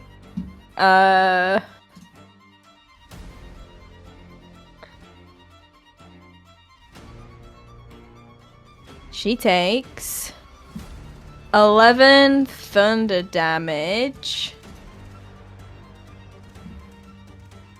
Anything happen? So you blast her, and she remains limp on the ground. But after your turn is over, Pandora, all of her injuries, everything that's happened to her, suddenly heals in front of your eyes Ooh. as she suddenly gets up on her feet and she begins to float in the air. And with a smirk, she says,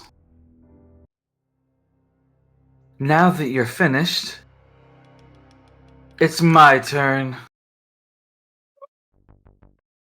Shit. We run. And she Do it. Can I use my bonus action to run the fuck out of there? Like, run. she points her finger at Rain first, Oh. No. and she casts 6th level lightning bolt. Are you joking? Are you Wait, joking? can I block it since I'm in front of Rain? Yes, you can. Make a dex save. Okay. Also, if I can I use Can I shield? Wait, can can I use shield? absorb elements?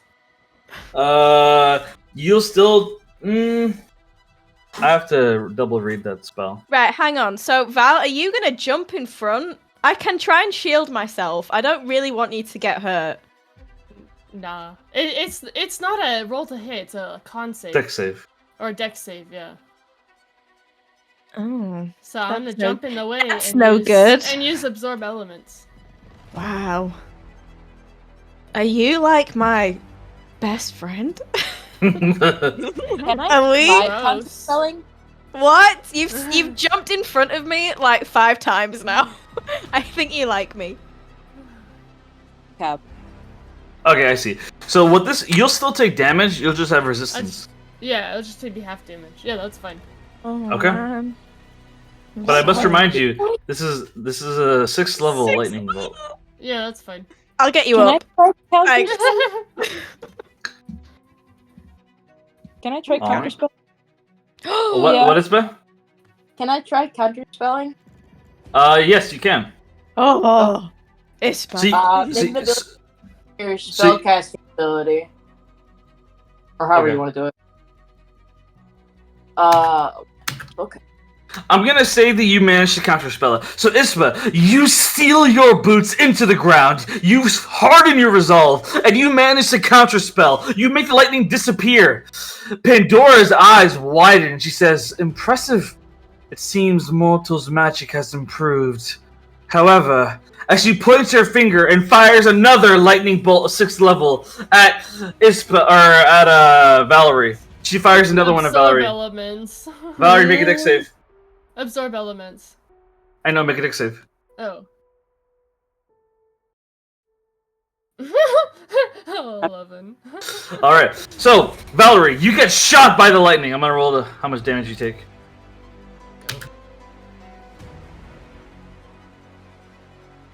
So you take a total of 18 damage. I'm good, guys. I'm good. You're good. I'm good. However, Pandora, she puts 2 fingers out and shoots. She casts 2 more lightning bolt spells right at you. Bang, bang! Fires 2 more at you. Make a dex save. No way! What? Wait, 2 dex saves or 1 for both? 1 dex save. It's okay, guys. You've got resistance now, though, don't you? She does. Yeah, I do. Okay. Actually, I'll use what? Nah, it's just a 14. So I'm gonna do something for flavor. If you don't like it, tell me and we'll do something else. But here's what I see happening right now because of this absorb element stuff happening. Oh, let me. Yeah. So here's what happens. I'm good, guys. I'm good. So Pandora, she is shocked by Valerie's resolve. She sees Valerie stand in front of Rain, protecting her. The lightning bolt keeps coming at Valerie. She keeps taking hit after hit. Pandora does not seem to have a limit. She can cast unlimited spells as she keeps firing lightning bolt after lightning bolt again and again and again. And Valerie, she keeps taking it blow after blow. However, even Valerie has a limit. She falls to her knee as the lightning bolts keep coming. And as they do, another one's coming straight for Valerie. And this one may kill her. What will you do, Rain? What will I do? Fuck. I immediately push Val out of the way and take it. Can I So- not let her? Like, can I just So Rain- like, so stand on the Rain- ground? So Rain and Valerie, they end up like kind of struggling with each other, pushing each other, trying to save each other. And as they're fighting each other to save each other, another lightning bolt is about to hit them. It's going to finish them. It's going to kill them. Rather than Nispa are just forced to watch. However, suddenly, the lightning bolt is swiped away by a hand. Somebody appears in front. And as he does, he says, "Oh boy, no, this is bad. Oh, no. You guys can't be awake for this." As he snaps his fingers, and Rain, Ispa, and Ravelin all go unconscious.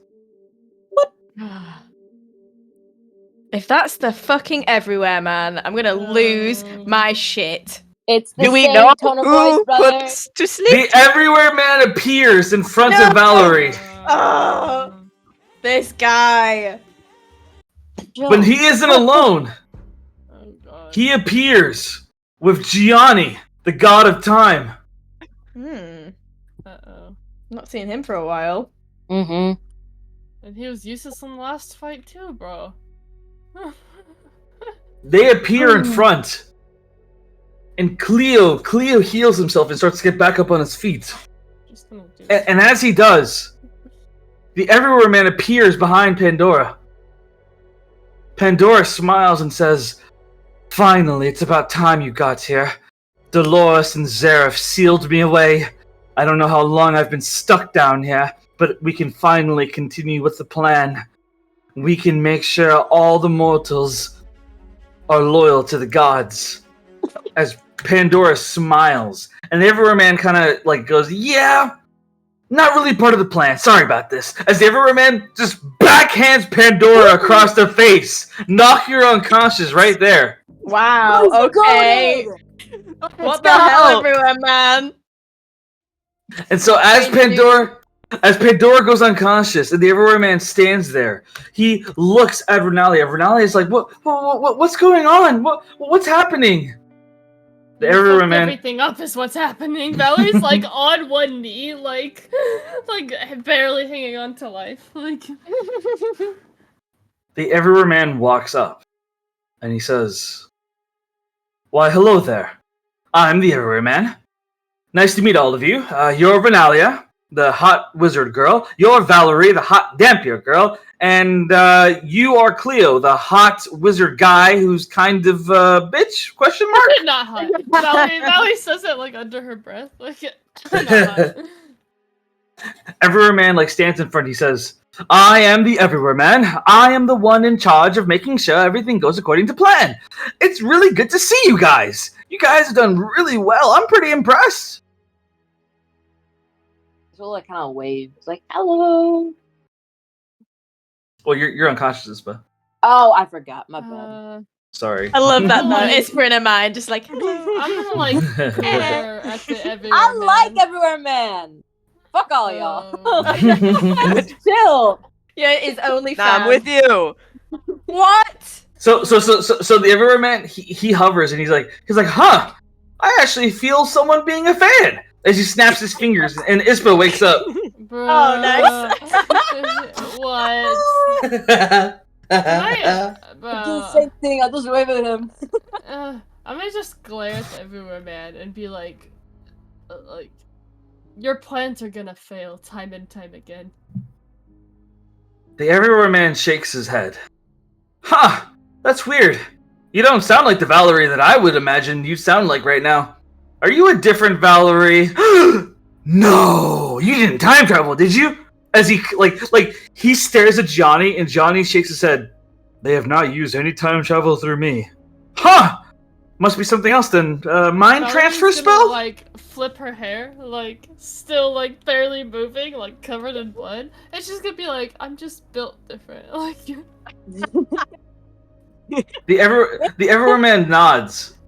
He nods and he looks at Rain and Ravelin Nispa and he says, "Who are those three people? How did they get here?"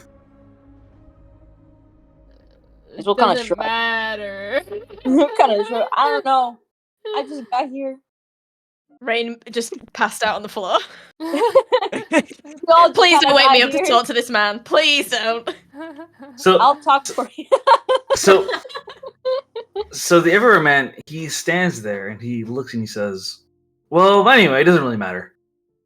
If this is some kind of weird mind transfer spell or whatever, and you're from the future, don't tell me anything. I really don't want any spoilers. If I get any spoilers, it could kind of ruin everything. That being said, I'm here because of the simple fact that we need to make sure things go according to plan. And things almost didn't go to plan. And if things don't go to plan, the big man shows up. And if he shows up, the whole world gets deleted. With that being... Yeah, we kind of know. I'd be like, oh, you mean the Judicator? Like, The Everywhere Man like stares and he goes, "Okay, yeah, you're a liability." And he snaps his fingers and like magic energy wraps around Valerie's mouth, gagging her. can I get Sorry, it off at all? Like, no. He says, "Sorry, but no spoilers." As I was saying before, I am here right now because I had to make sure things go the way they're supposed to. Things got a little weird here. I'm guessing because of the whole mind transfer spell thing or whatever. That being said, Gianni, you know what to do. As the Everywhere Man marches up, and suddenly magical restraints wrap around all your bodies. You feel all of you shackled to the floor. Renalia stares and she says, "What's going on?" "I'll make things very clear as to how they're supposed to go. Pandora needs to stay here. We can't kill her, but she can't be allowed to live. We are going to keep her inside of this tomb for all of time. She can't get out. If she does, this world will be destroyed by a war between gods and mortals. She wants all the mortals to worship the gods, and I really don't care. I just don't want the Judicator showing up. So we're going to make sure to avoid that kind of crazy shit. With that being said, Pandora is going to need someone to keep her guard down here, to make sure no one touches her, no one gets to her. And I'm nominating you, Renalia!" Renalia's eyes widen. "But I have a life. I don't want to be here the rest of my life." "Oh, well, that's okay, because I'm not really giving you much of a choice." As Everywhere Man snaps his fingers and Renalia's eyes begin to glow blue. "I will guard Pandora with my life." As Renalia stands there, like very obedient, as Pandora's body floats above the podium in unconscious state. That kind of sucks. You, She's gagged. She's like, "Meh." I mean, I can't really say Valerie? anything right now. is Valerie the only one gagged? I'm or all- asleep. So I would say that Rain, you've woken back up, and I will say that if you guys give any kind of inclination of a spoiler, he will gag the fuck out of you. So Damn. Okay. No, I say no spoilers, but can we ungag my friend here? Because I am fairly certain that we are in her memories right now. And I feel like she has Okay. something to say. But I should warn you, she's not gonna like this next part. And if she tries spoiling, I'm gonna gag her again. And this time I won't use celestial magic. I'll use snails, okay? So please don't piss me Listen, off. You know what? Fair enough, Val. Okay, you can do this, and I'm just like nodding, just go ahead, just ungag her. It'll be fine. He removes the gag. You can speak freely, Valerie. Hello there, Valerie. I'm just gonna glare at Rain and flip her off. Like, So all of you are restrained. None of you can move your arms or legs. oh, then just All of you. glare. Okay. Mentally flip me off. Yeah. You could see it in my eyes, like The friendship meter has gone down. The Everywhere Valerie Man. does not approve. The Everywhere Man. He marches up to Cleo, who's unconscious. He marches up to him, and he looks down at him, and he places a hand on his shoulder. Listen to me very carefully, Cleo. When you wake up, You are going to create a place called the Vernalia Kingdom. You're going to make it as powerful as possible. You're going to make it a place for everyone's welcome.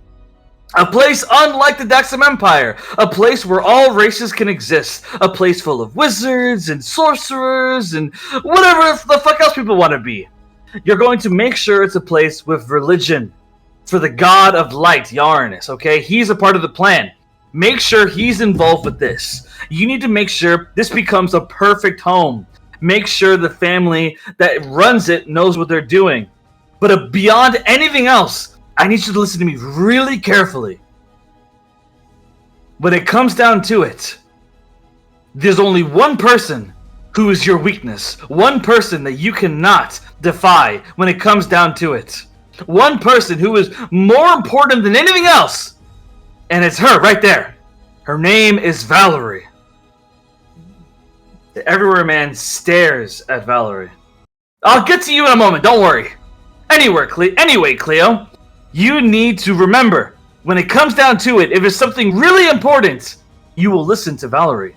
For she is the only one who can save him. She's the only one who can stop all of this. She's the only one who can save the one that matters. So listen to me and make sure your dumbass doesn't defy. And if you do defy, then, well, I try my best. It's hard to brainwash a wizard. You have a lot of fucking magic in you. That being said... Isn't she a wizard as I point out Ronalia, who he also just brainwashed? Yes, but Cleo's much stronger than her. He has power beyond anything I've ever seen in this world. It's unnatural. She's just gonna kind of shrug and like, yeah, fair. Like, you know, like, she can't deny it. The Everywhere Man, he hovers, and he looks at Valerie, and he says, now this part is going to be real hard. I need you to listen real carefully. Oh. Unfortunately, you are too important to allow to roam freely anymore. I have to make sure you follow the script. And if I let you walk out of here, even with a brainwashing, the script won't work on you. You have the mark of Dolores, a woman who, quite frankly, is one of the only things that I can't control. Which means I probably can't control you that well either. So I can't risk Volturi finding you. Because if he does, then your love for him might make the script kind of change a little bit. And that can make a Judicator show up. So I have to make sure the script... Wait, what do you mean, find me? Your lover, Volturi. He's looking for you at this very moment. And he's come close multiple times. He's actually exploring in the continent of Renalia right now.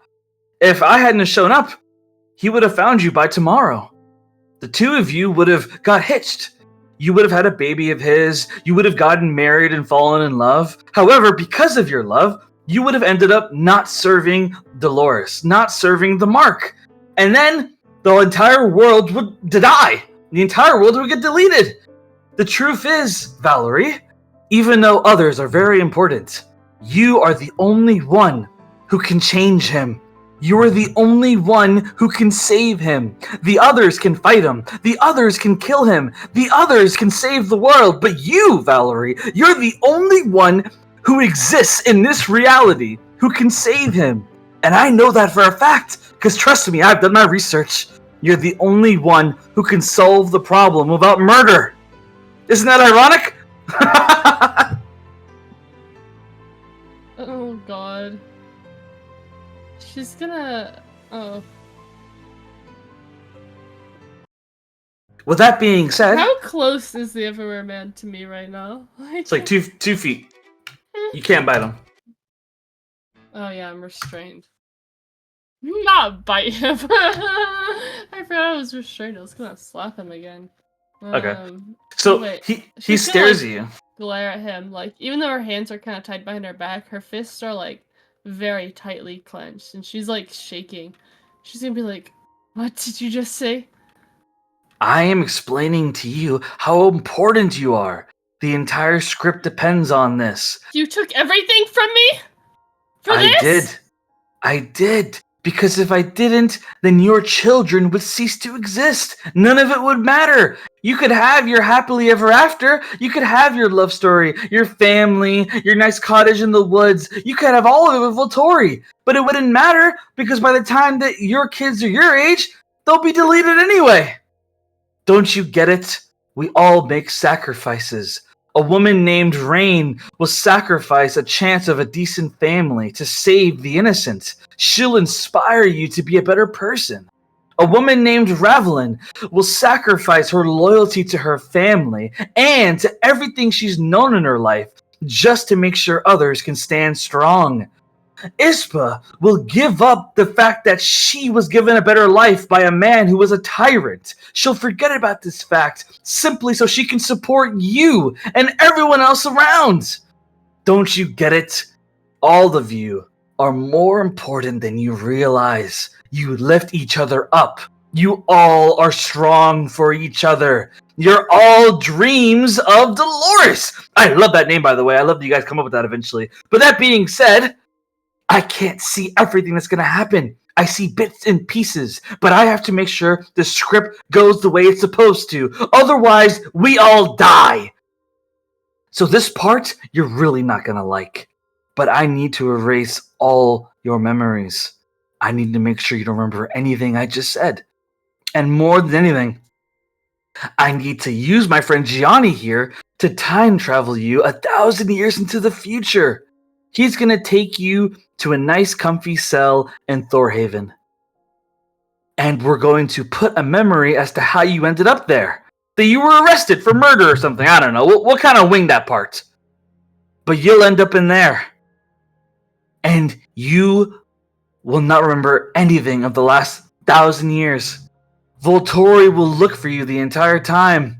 He'll eventually give up to help Renalia. But that being said, I am sorry that this has to happen to you. She's gonna like grit her teeth, like her eyes watering, and she's like, "No, you're not. Oh, but You're right. I We am. do lift each other up, and all you do is tear us down." He looks down. You're not wrong. You're not wrong at all. But I've tried killing the man. I've tried killing him. I've tried stopping him. And it's never worked by my hands. Then The we'll do it, because apparently you can't. The decision will come down to all of you. I don't know how it became like this. I don't know why Dolores and Zareth are so integral to all of reality. All I know is that if you want to save Zareth, if you don't want to kill him, then you're the only one who can save him, Valerie. And I hope that that's what you do. Good luck to you. And remember, you suffered so that the rest of us could live. Thank you. As he snaps his fingers and everything disappears into a blur, Valerie reappears 1,000 years into the future through Gianni's power. She appears in a Thorhaven cell, not even remembering how she got there per se. She's told she was arrested for a murder. Her memory is spotty. She remembers some parts, but nothing else that the Everywhere Man took away. And the most fucked up part about all of it is that the moment that you reappear into reality, Castor senses you, and he comes after you, not even knowing what he's doing, not even remembering himself, but he feels a connection to you. He desperately searches for you. And we all know how the rest of the story goes. You end up getting bailed out by King Roit because of a dream he had.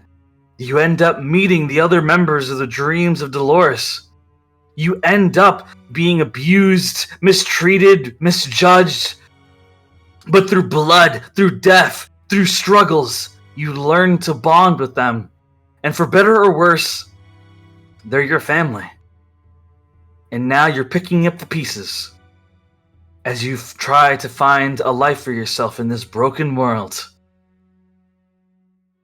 You feel tears roll down your eyes as you reawaken inside the room in front of Lionel. And you remember everything of your entire life. Just like that. Did Lionel see all of that? Lionel saw everything. Oh god. I'm just gonna be sitting here, like kind of in a daze, like my eyes kind of like glossed over, like crying silently. Lionel just hugs you and says, It's okay. It's okay, Valerie. I'm here for you, my love. I'm here for you. As he hugs you, and his wings sprout out and cover you as well, keeping you warm. He's gonna be like trembling, like in his arms, like still trying to process everything, but like also processing what could have been, and like the life that she kind of lost in this exchange.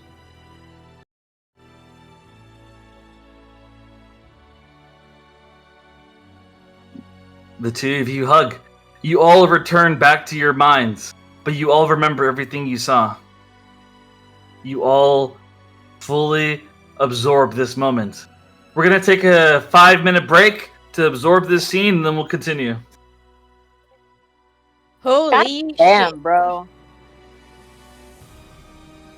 Wow, that's crazy.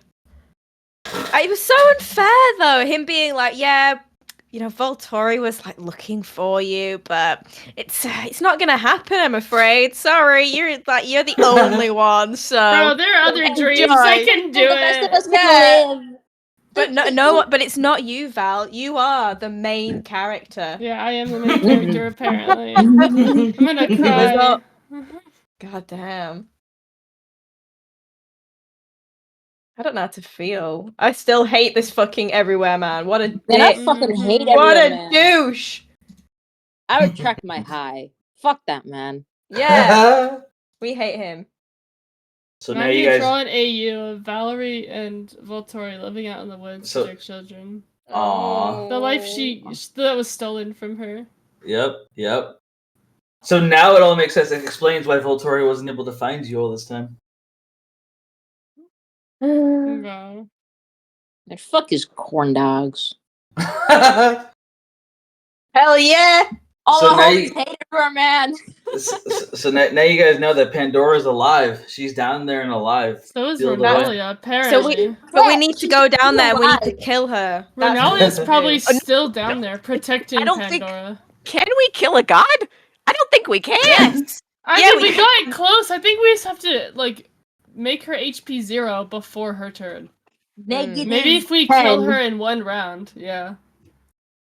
I think we But can she do has, it. like, That's amazing. unlimited spells. Yeah. Yes. Wait, no, Hate because her. the only thing is, what's his face? Everywhere Man said that we can't kill her, so that's why he sealed her down there in the first place. Oh, yeah. It's because we can't kill her. Well, Yeah, Cleo- but Cleo since when seems are to we gonna think- start listening to the Everywhere Man? Like, But Cleo seems to think that he can kill her, and I was just thinking about this. Is part of that deal? He did promise to kill her. So if he doesn't kill her, then he will die. So if I Yeah, break the promise, then he can't. He's not bound by that either. So I'm a bit like maybe I need to keep it. nah. Mm. Nah. Hmm. Fuck Cleo, bro. I'm Fuck just Cleo. I'm just saying if I break that oath thing that I made, then he doesn't have to keep up his word either. You should have drinking the hair potion. No. Hey, I'll just keep it in a bottle for now in case I need to, but Chug, you know. chug down the hatch. yeah. I'll drink it for you. Don't worry. I don't think it's gonna have the same effect, but by all If means. Ravelin drinks it, is her pact broken? No, I would never. I would never. Never again. No, Combo. I love Rogel. Okay. I love Rogo. I love Don't get me her. wrong. Never Ispa, giving on the her up other again. hand. What? I mean, not Ispa. Ravelin, on the other hand. I was gonna say. I don't know why I said Where'd this come Ispa. It was like from like left field. Like what? Hate the Asheville is not the Ravelin, okay, guys? You are Okay, sorry, Nashville. what's your last name? You are Nashville. Uh-oh. hate Flouse, not Ravelin, guys, please. And you know Hate the now. Ashevils. You know that it wasn't even like. It was Johnny that put you in I there. was still in there for hundreds of years. Oh and my that's actually worse, because now gosh. they knew I was innocent and didn't release me. And they tortured me in there. That's just the Asheville. It feels like I had no Yeah. part in that now. In the family, part of the family. Oh, so like when it comes to Fuck you, Revelin. right, all right. Huh? So- You're so cutting out. I forgot to say in the scene, but I wanted to correlate how like Valerie seems to have this unknown effect when it comes to bad people because Markel, who is trying to be a good person, he cared a lot about what Valerie thought of him, even though they haven't really talked.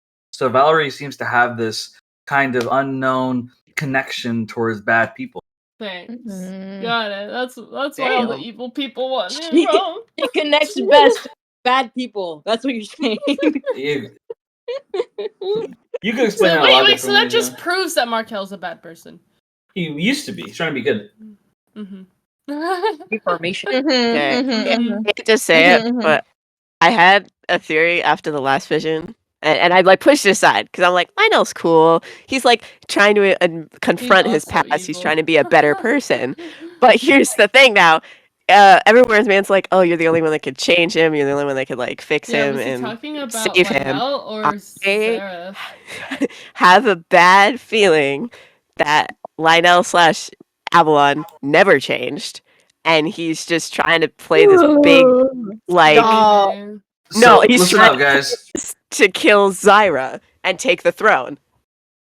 Oh shit. So listen up, guys. I put you on the map. After this, I'm going to we're gonna like basically for the next 5 days. It's gonna be just fast travel, some NPC talk and shopping, blah blah blah. So I want you guys to look at the map and think about where you want to go, like where you want to visit, and be ready for when I ask you because I'm gonna ask each of you like, what do you want to, if you guys want to shop together, that's cool too. I don't really care. Like I can make it happen. So just let me know what you guys want to Ooh. do. Just think about it. Okay. I'd like to shop with you guys I'd if be we down. can, because Yeah. I don't want to just be We with. should all We shop need a together. girls' day out. Okay, Yeah, can we do a girl things and get like? Absolutely. Yay! Absolutely. Yay! I'm Because still I gonna know cry. I just got married, but Chase can go and hang with the boys for a bit. I'm like, yeah, it's been cool and all for like 3 days of our marriage, but I need a break. So Yeah, go for it. You get 5 days of peace. Awesome. Could I also talk to Val about the Thorhaven thing? Because now that I know for sure that she Yeah, go got for it. sent in there, let's have that talk. Oh really?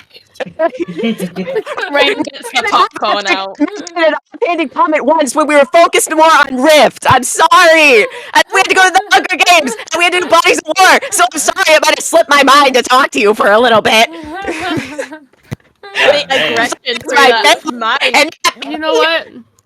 Travel Try. distance the mic. Distance the mic. Damn, you were going crazy, girl.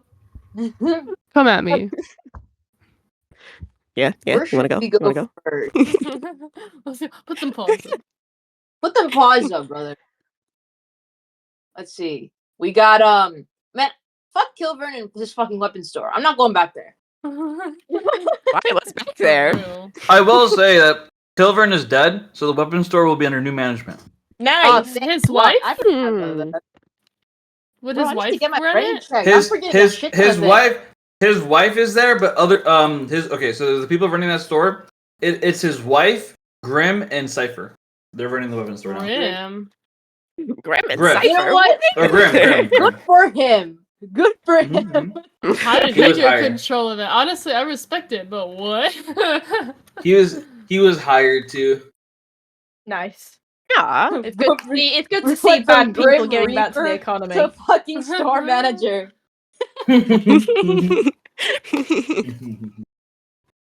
Do we need more weapons? Oh, Ravelin, kinda. Um, I want to sell the shit. sword. I've got stuff I don't need unless somebody wants it.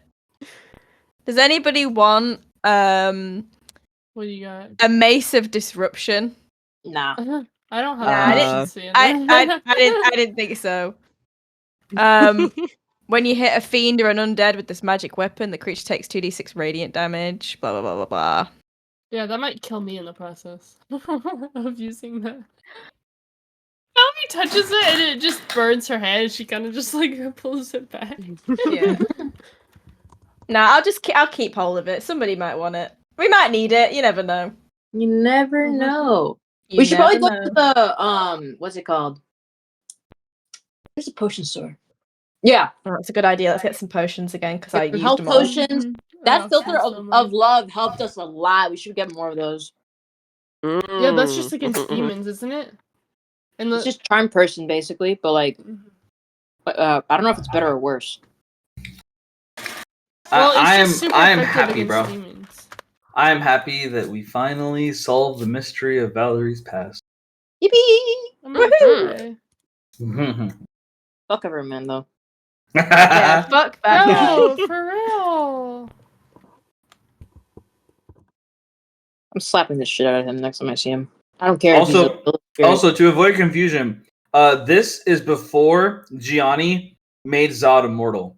So Gianni made a deal with Zyra to make Zod immortal, and he screwed himself over and got himself sealed away. But this is before that.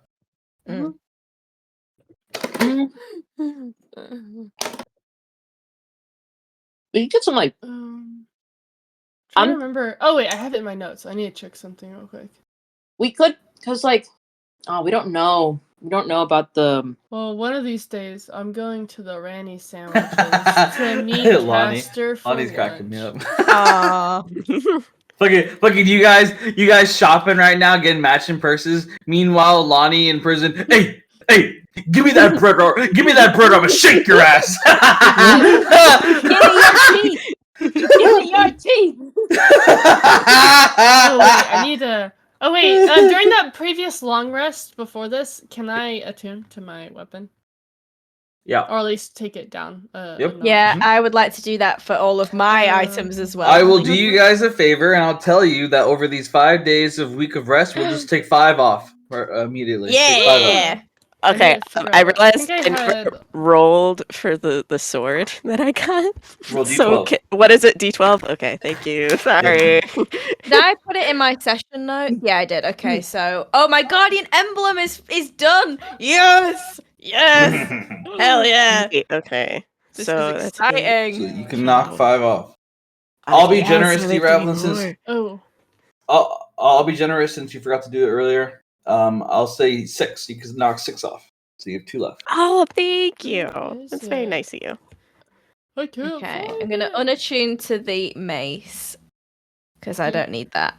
And then I've only got 2 days left for the ring of protection.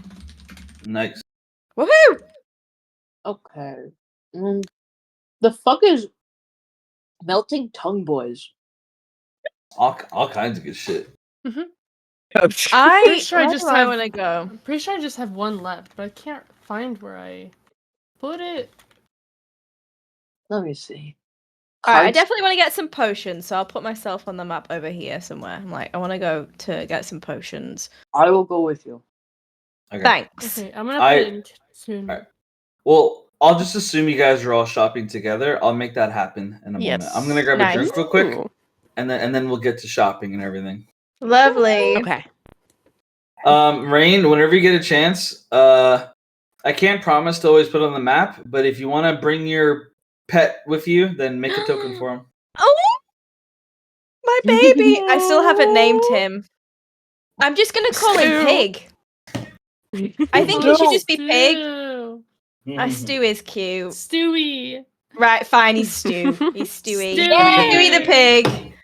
Yay. Where is his artwork? Named after his grandfather. Look at his little Yu-Gi-Oh card though. He's so cute. Okay, Botan. Oh yeah, I want to get a tattoo.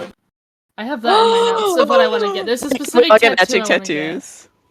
Oh my god, Rain only has the mark of Dolores. She doesn't even, like, it was bad enough getting her ears pierced. She's always been like, oh, tattoos, they're for criminals. But maybe she goes rogue, maybe she gets Chase's name tattooed on her or something. Oh my god. Oh. I go back and I'm like, honey. Oh god, I don't know how he would react to that, bro. I think he'd like it. I want to get get it a like spell bottom of my that back, tattoo. like above my bottom. Valerie did that. A tramp stamp? You want to get a tramp stamp? Yeah, of Chase's name. I'm He dead. says this belongs to Chase. Bruh. I'm dead. I'm actually deceased. I'm deceased, bro. Oh. Hey, At what's this point, a I should just spell take 2 Eldritch that I Blast. can't learn but would be useful to have? Ooh. Mmm. A spell outside of my Arcane lock. class. Huh? Arcane lock. Oh my god. People are gonna break it anyway. You think that's gonna help? One thing I was thinking of is where'd it go? Oh, the other one. What's the knock when you can unlock the door? One thing I was thinking of is suggestion, but I mean, I think other people. Oh, can learn that. get command. I love the command spell. Me. You want me to command spell you? If you want. Depends what you're gonna command me to do. Obey. Bruh. Oh wow. I want something better. Stronger, smarter, I'm better. better. Better. Hurry, I am better. I already know do I what have she's gonna permission? do. No. No. Please. Just Bro, once. you spam it so Just much. once. I'm asking this time. Fine, go ahead. I'm better. She was ready, bro. I was hovering over it. Right. Stewie, he's in. His token is in keynotes. Rain, do you have bless? Great question. What do I still have left? I'm now only a cleric 2 and a sorcerer 5. So let's have a look. No, the only cleric spells I've got are. Although I can manage my spells. Let me see what my known spells are.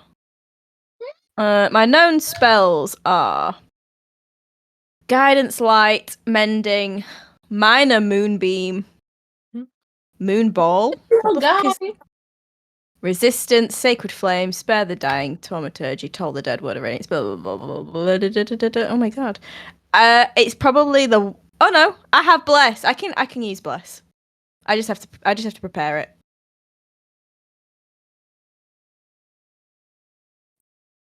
Currently prepared, Spare the Dying, which would be really good. But Actually, I might know what item I want, actually. All right.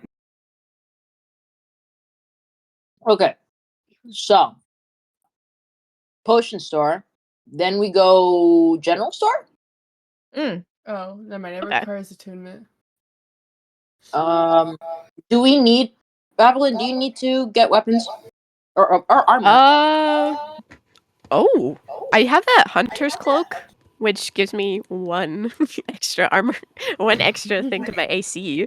So,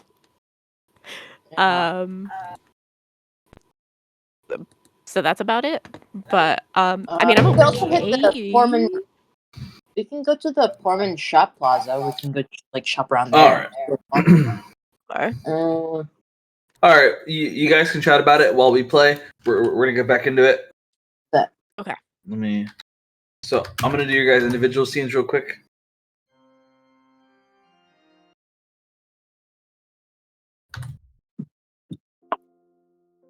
Okay. So we'll start off with Gavin and his. Oh boy. So Gavin's chasing after Ispa, and he slams into a wall into Ispa's room. But as he does, his foot slams into a nail in the ground, and he falls face first into the ground, knocking himself unconscious. What the fuck? Did he like barge into the room that I was in and he's just like face down in there? And she's like, she's just gonna look down at him. She's not sure if she wants to help him or just win the game. Can I roll to see if he's faking it or not? Roll a perception. Don't fail me now. 15. So 15, you can tell without a doubt that he is not faking it. While that's going on, we go to Rain. Rain, you are currently walking with. You are inside the diner with Chase, eating a nice meal. And as you're not eating a nice meal, you and Chase, you're having a good moment. You guys are talking and having a laugh, enjoying being married officially. Husband and wife having a nice meal in a nice diner. There's multiple people there all cheering for you. One kid even walks up to you and he says, "Why, hello there, miss. I've heard that you can fly. Can you really fly?" Well, it's just a bit of magic, I can't fly for long distances, but I can make myself float.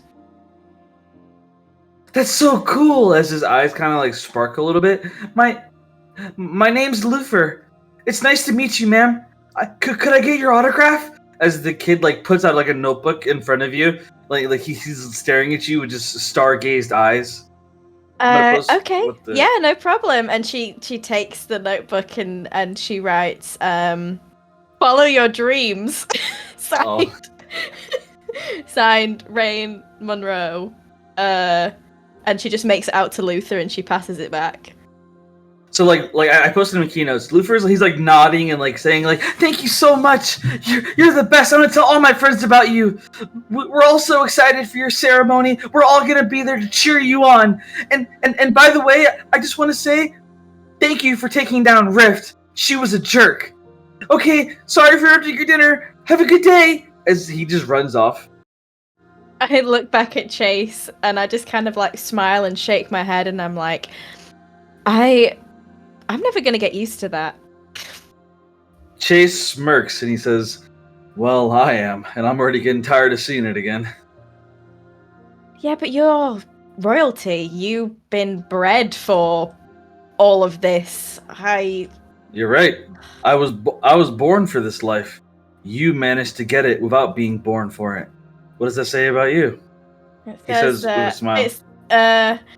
I think she just kind of like gives him a look of like, well, it says that I fell in love with the prince, so anyway.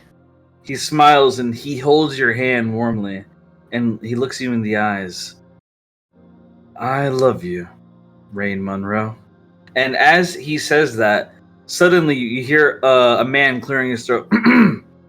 "Shadow Priest Rain, it's one of the Sacred Knights. I have a request for you." What is it? "There's a man who wants to be brought here to see you. Although I must warn you, he is a bit intoxicated. A man named Owlman.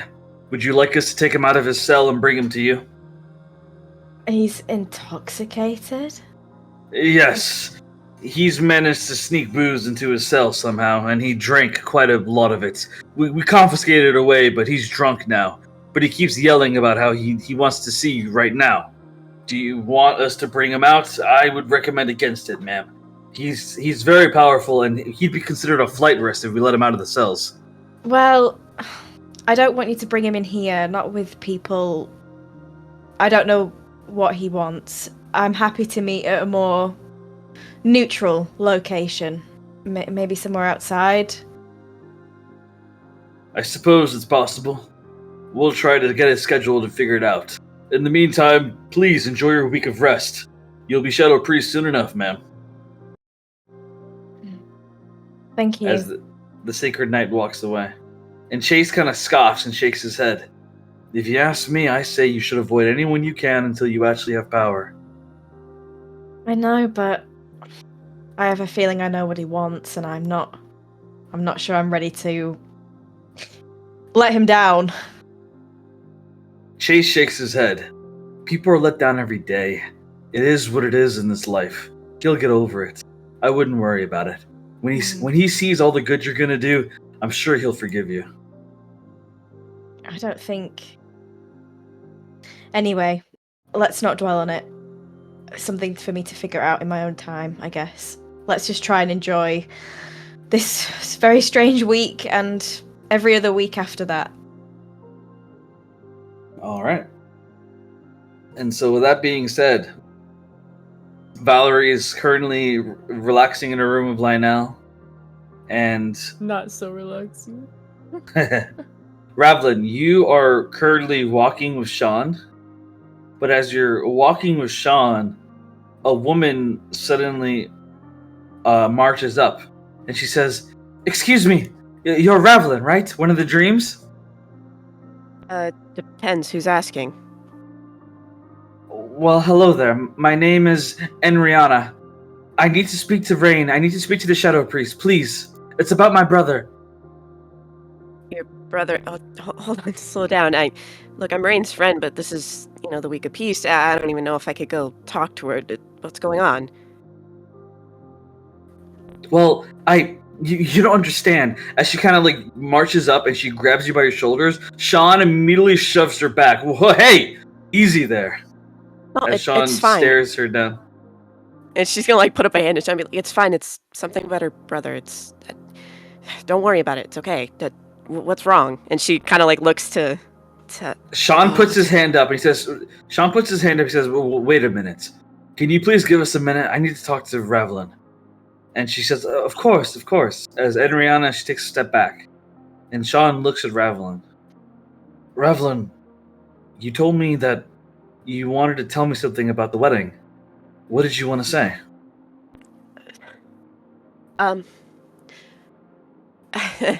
So, when I say this, don't think it's a you thing.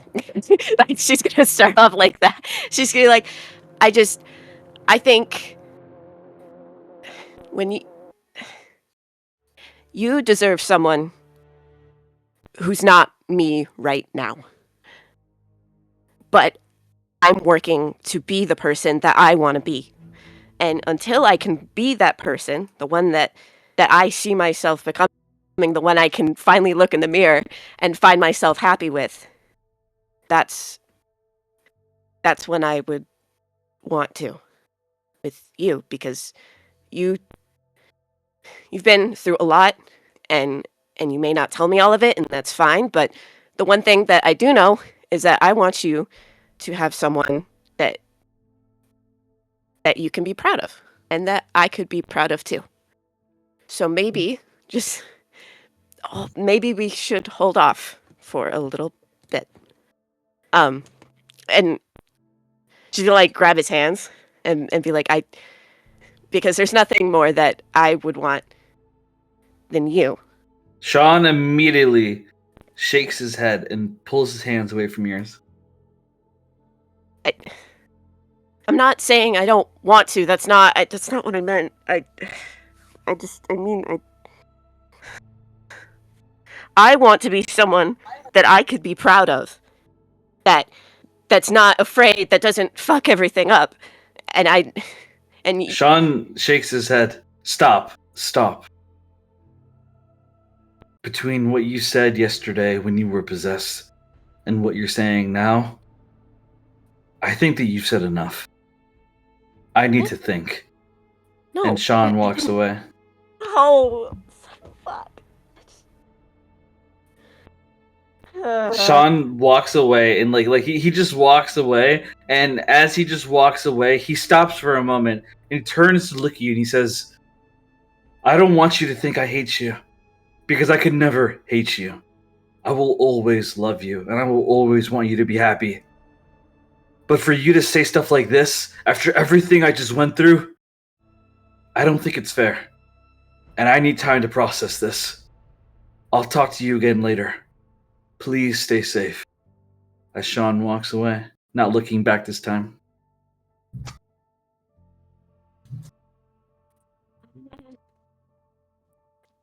She's gonna call after her. She's like, I just wanted more time. That's all. I wanted more time because I want you.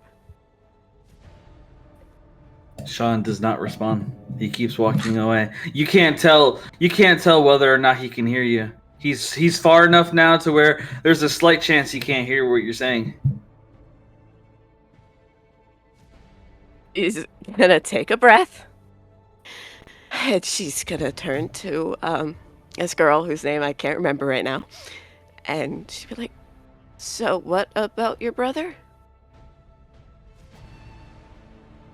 She nods and she says, "I'm sorry to cause you trouble, miss. I've been trying to visit the prison. I've been trying to see my brother, Cedric. I heard that he's been here for the last 5 years, and I've been trying to make contact with him. The rest of our family, we've been looking for him. Ever since Renalia fell apart 2 weeks ago, we've heard rumors of a lot of people ending up in Davania, and so I snuck in here myself, and I've been looking for him. And I've heard that he's in the dungeon, but they're not letting anybody inside. I was hoping that Rain can get me inside to see my brother. Well, listen, she's gonna lean in and be like, I don't know, what Rain can do. I mean, between you and me, this whole week of peace thing, it just sounds like a bad idea, but that's my own opinion. I don't know what she can do. I mean, they aren't really allowing her to do much than just kind of enjoy herself. But as you're talking, suddenly you watch as multiple members of the Dragon Force, along with Argorius, march up. Argorius says, "Revelin, step back from that woman. She's a terrorist." As Argorius steps forward, and the Dragon Force members surround her. And she says, I'm not a terrorist. What are you talking about? Oh, really? As Argorius marches up and grabs her by her wrist, and he reveals that hidden underneath her cuff appears to be some kind of glowing red crystal. This is a bomb. She has a bomb on her. Multiple witnesses have been watching her ever since you've been walking through the streets the last day. You're under arrest for terrorism, as she's put on the ground on her belly, and she's cuffed behind her back. Can I insight to see, or Arcana to see if it's an actual bomb? Yes, go ahead. Which one? Arcana. Okay. Oh, that's a 6. So I'm just gonna take his word for it. With a 6, you can't really tell. However, this woman, she's clearly dangerous and desperate to see her brother, as she suddenly flails up her boot, and out of her boot comes out a dagger that flings straight towards your head, Ravelin. Make a dex save. Girl, I'm trying to help you. I was gonna help you. Oh, that's a 7. So with a 7, the dagger hits you right in your cheek as you fall on your back on the ground. You take 6 damage as you fall on your back on the ground from the dagger. And as you fall on your back on the ground from the dagger, one of the Dragon Force members, he has a hot head, and he does not like what he just did. You just hurt one of the dreams, you fucking monster! As you suddenly watch him shoot a fire breath straight into the woman. You watch as she's burned to death right there. No, what are you doing? She's gonna stand up and she's gonna rip the dagger. I don't know if it scratched her cheek or if it's in her cheek, but she's gonna wipe off the blood from her cheek. What? What the hell did you just do? She gets burned. She gets burned to death. And the Dragon Force member known as Destin, he stands above her and he says, "She had it coming. She hurt you." Argorius shakes his head as he stares at Destin. "That was a murder. You're under arrest." As Argorius arrests Destin and handcuffs him. "I'm sorry you had to see that, Revelin. I can't believe what you just did, Destin." She just wanted to see her brother. This terrorist or not. And she's just gonna glare at Destin and shake her head at Argorius. Argorius just looks at her, and he has a face of exhaustion. He is tired as he looks at you. "I don't enjoy any of this, Ravelin. If I had my way, there wouldn't be a prison. Anyone who lived here would want to live here. However, right now I'm in charge of security, and I have to make sure things stay orderly. Now, I agree that murder was not the answer here, and this man will be punished for it. He is no longer a part of the Dragon Force, and I will be taking him to the dungeon myself.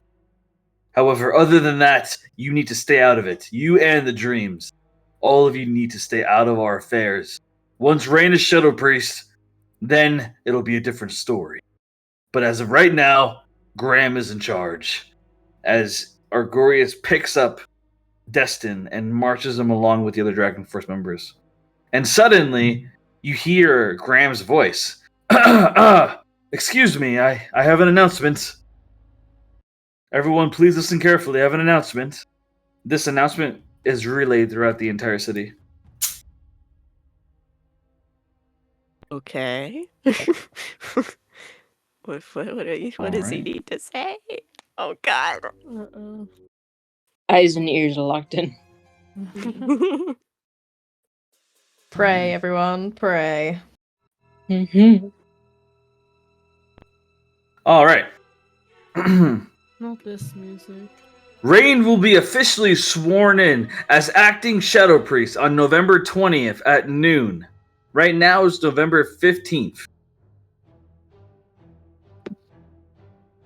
I want to announce here and now that I will be acting as Shadow Priest until Rain is officially confirmed, and I'd like to reassure all of you that security is of our top priority. As of right now, we have over 1,000 Sacred Knights, 200 Kobold Guards, 100 Night Sisters, 50 Underworld Monsters that have been given to us by Volturi, who have sworn allegiance to us to defend our city. And we'll be watching over Davania, which has 20,000 citizens, 5,000 prisoners, and 1,000 demons. So that reminds me. I wanted to retcon and re-clarify. There are 5,000 people in the dungeon. So 5,000 people in the dungeon. And he also announces, he says, another announcement to be made is the person in charge of the demons, known as Dex. Dex has decided the demon game arena is no longer secure and that it needs to be dismantled. There are a total of 1,000 demons in Davania. All 1,000 demons will be put inside of the dungeon below with the other prisoners. What? Wait, why does Graham get to decide this stuff? Why is he the interim Shadow Priest? Because Riff put that on her paper, that he would be interim. Really? But- Oh Yep. no. Yep. I don't trust Graham anymore. I know right now, Prison break. like her fists are clenched in anger. Oh my god, what the hell? I don't trust Graham anymore. He says, security is tight. Anyone breaking any kind of law will be thrown into the dungeon until Rain becomes Shadow Priest. When she does become Shadow Priest, she will decide what will happen to those in the dungeon, along with all other affairs in Davania. With all that being said, please stay kind, stay orderly, and please care for each other. As a celebration of us removing the demon games, we are doing an official 50% off all items in the shopping plaza. Please enjoy your week of peace, as our Shadow Priest Rain will do.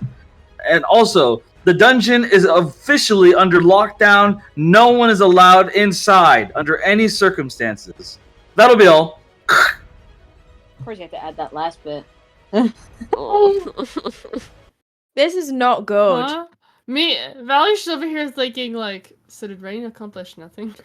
Well, yeah, like I know I'm not Didn't you Shadow say Priest. Not the allowed demon to. games were gonna keep going? Yeah, I did because Dex told me that unless the demons needed something to eat, and that if we did, fuck, what is You pulled this? a fast one on your ass. Oh my Pulled a fast god! one on your ass. Wow. Right, I'm gonna dismantle my entire plan Rain, for the council. I'm gonna say this just again. once. Yeah, great council you got going on for you. Yeah, Well, they're bro, not you technically guys- my council, apparently. Why didn't Yeah. Graham say any of this to Literally, me? why Argorius is- was meant to be my second in command. Bro, What the hell? Like over a third of your council has already turned on you. This So- is not good. To be clear, no one has turned on Rain. Maybe Dex, but no one else has turned on Rain. Dex, Graham is calling a bunch of shots behind her back. Well, I mean, he didn't make this decision. Dex did. He's just announcing it. Mm. Whoa. Why is Dex in charge, like, of this He's in shit charge of and the demons. not Rain when she's in Because power? Because when it comes to the demons, that is considered an emergency protocol, which gives him the right to control what happens to them immediately. Well, I need to change that fucking law then, obviously. What the hell Great is counsel this? you have, So, Rain. for Great example, counsel. Round of applause. so to give an example, if Davania were to get invaded right now, then the week of peace would immediately end, and Rain would be a shadow priest because it's an emergency protocol. So if this is emergency protocol because the demons are put in prison, and is Rain immediately Shadow Priest? No, the demons are considered under control because they're in prison. Before, they were out of control because the demon games were ended abruptly, and Dex had to deal with the fact that the demons weren't fully satisfied with their hunger. Dex's solution seems to be to throw them in the dungeon and let them eat people. It's fine, guys. We just need to get to my ceremony. I'm sure nothing will happen to stop Nothing. that. I don't even know if, bro. Nothing at all. Is Davania even worth it anymore? I mean, That's what I fucking said. That's what I'm saying, guys. We just need to Like, leave. Okay, it's fine. So- is it even worth it to stay here anymore? All right, let's not go down that. Let's not go down that route. Let's Yeah. take advantage of Let's the not go down discount. that right. You know Shop what? until Yeah, we we're drop Alright, it and so- then leave. We're just gonna go shopping and pretend like everything's okay. So, okay, so here's what happens next, okay? So with all that being said, Sean has walked away. Chase hears all this and he says, "Yeah, okay, so here's what we're gonna do. We're gonna say 2 days go by, okay? 2 days go by in which nothing happens. Graham makes another announcement. Yes, go ahead. Can I attune then? Yes, you can. No. I already. If you subtracted 5, then that was us assuming the 5 days of peace. So yeah. Oh, okay, never mind then. All right. So that being said, we're gonna say 2 days have passed. Graham makes another announcement. He says, "There's good news. The censors to Davania have officially confirmed that Zareth and his army, which were surrounding Davania, are gone now. They are no longer there." That's not good. That is far from good. Because they're somewhere else. At least we knew where they were. But okay. Wasn't Graham. Gastian like Yeah, wasn't he your spy? Like Oh, but is he now? Because Graham- of the fucking Graham He didn't also- do anything. This is frustrating. Or I just Graham, want to rule, Gastian. man. Graham also announces that Cleo has successfully created a new barrier system that was better than Zoria's. He has made it to where there are multiple structural symbols all over Davania, which will keep the barrier intact. So even if Cleo dies, or Zoria dies, or Sean dies, the barrier will remain intact because of the symbols that Cleo has designed. So Cleo has officially put that into effect. Did you have Zoria arrested or no, Rain? No, she's not been arrested. I've told her to go back to the Night Sisters in the church. All right. So Zoria has gone back to the church. The Night Sisters remain loyal to Rain for now. 2 days have passed, and if you guys don't like how I'm handling this, just let me know. Just my brain's hurting, so I'm kind of simplifying this. Basically, after 2 days, you guys gather, and you guys are going to shop. So, let me give you guys tokens. While you guys are... Yes, go ahead. Oh, sorry. I was gonna say during one of those days, Valerie would have met with Castor at the cafe he told her to meet her at. Oh, that's right. That's right. Let's save that for the last day. Okay. Or no. No, it's fine. We can wait. Okay. So after 2 days, the boys all go do their own stuff, whatever, and everything is very calm in Davania. Not like there's no crime, nothing bad is happening right now. And I'm gonna put you guys on a new map.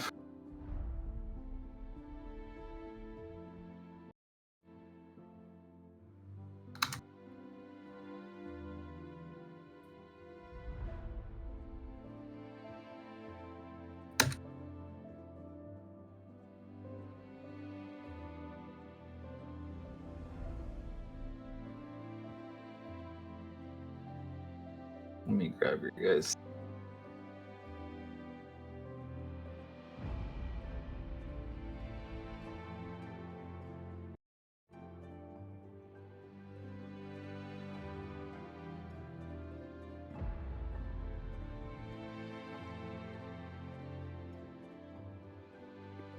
Oh, also, how is Diane? Because she only had a week left. You will possibly see her. Possibly. I gotta see her before she dies. You will. So,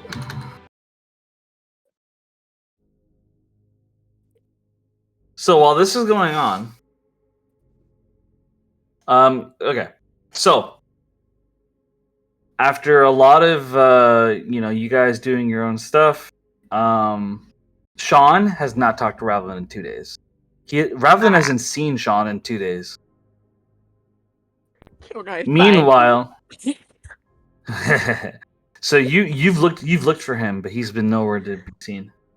I just wanted to wait. Meanwhile, Ispa and Gavin are pretty strong. Gavin said that he has convinced Chase, Lionel, Castor, who am I missing? Markel, yes. Thank you. He's convinced all of them to go on a drinking spree, so they have gone to drink together. While you guys have agreed to do shopping in the shopping plaza, and as you go on the road to shop, you see multiple people on the road, all like seeming very curious. 3 kids immediately run up to Rain, and they all like Lufer's in front of them, and he says, "Guys, look! It's like I told you. It's Rain. Hi, Rain. It's me and my friends." Oh, hello again, Luther. Oh, it's so nice to see you. Are you having a nice day? Absolutely. Thanks to you, ma'am. As he nods, and the kid behind him with blonde hair, he says, "Nice to meet you. My name's Adkin. If you're willing to wait, I'll marry you one day." He gives him a wink, says Steve a wink. Oh, that's really sweet, but I actually got married a few days ago. Yeah, but that guy looks lame. I'm way cooler. I'm sure you are. Listen, I'm sure that you're going to meet a really special someone who is a more appropriate age. And when you do get married, you'll have to invite me to come along. Really? You'll come to my wedding? Of course. Oh, you're the best! Like the kid says as he like jumps up cheering. The other kid, his eyes look more towards Ispa, and he says, Are you? He like kind of like squints at you. Are you really from the nation of Zod? Yeah. Why? How does that work? Being from somewhere so savage. So what, sorry? So savage. How does that work? Well, you kind of just born in a place, I guess. Just live there. It's not much to it, kid. Just like you were born here, I was born there. He nods. Cool. Okay.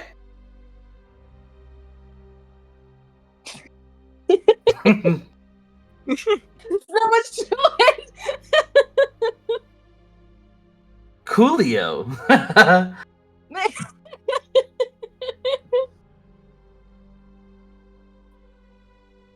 Not that being the first person to say, "Are you from the nation of Zod?"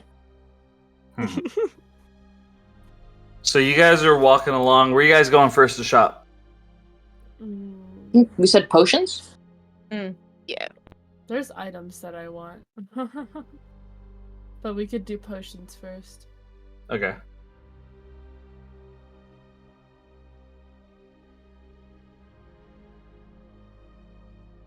There we go. So those are the 3 kids. Aww. Oh. They scatter as you guys go about. Let me grab your guys' tokens and put you in the potion store.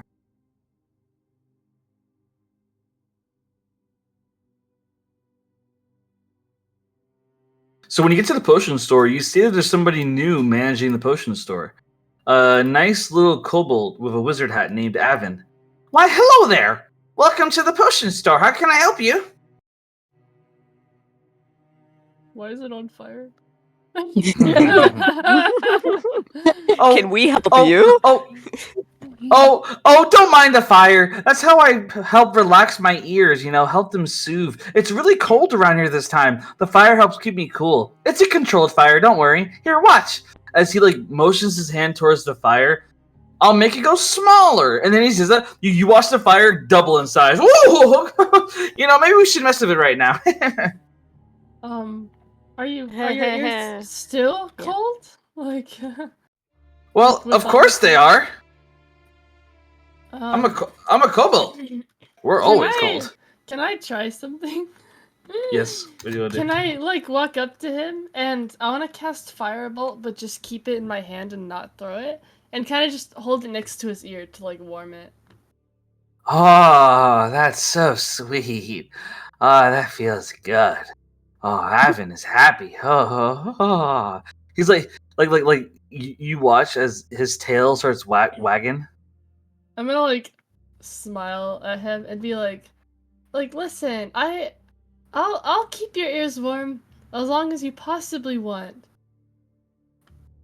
But I have something I would like to ask of you. What can I do for you? You see, we are. You've probably heard of us. I'm assuming, and we're not really from Davania, but we're doing our best to help it. Is there a chance we can trade some coins for shadow coins? And Valerie's hold out a little bit of gold. I don't know. Oh, come on. I'll keep your ears nice and toasty the whole time we're here. Well, and she holds the fire slightly closer to him. Well, I'll tell you what. If I can eat that fire, then I'll do the deal. But if you eat it, then I won't be able to use it to keep you warm. But I'll be warm on the inside. But don't you want to be extra toasty on the outside? Can I put another firebolt in my other hand? Holding them up to both of his ears? Oh, good. So you have two of them. Put two of them in my mouth.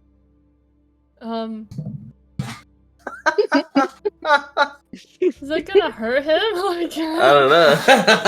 Is there something I can roll for that to see if he could handle eating fire? Roll insight. Insight, okay.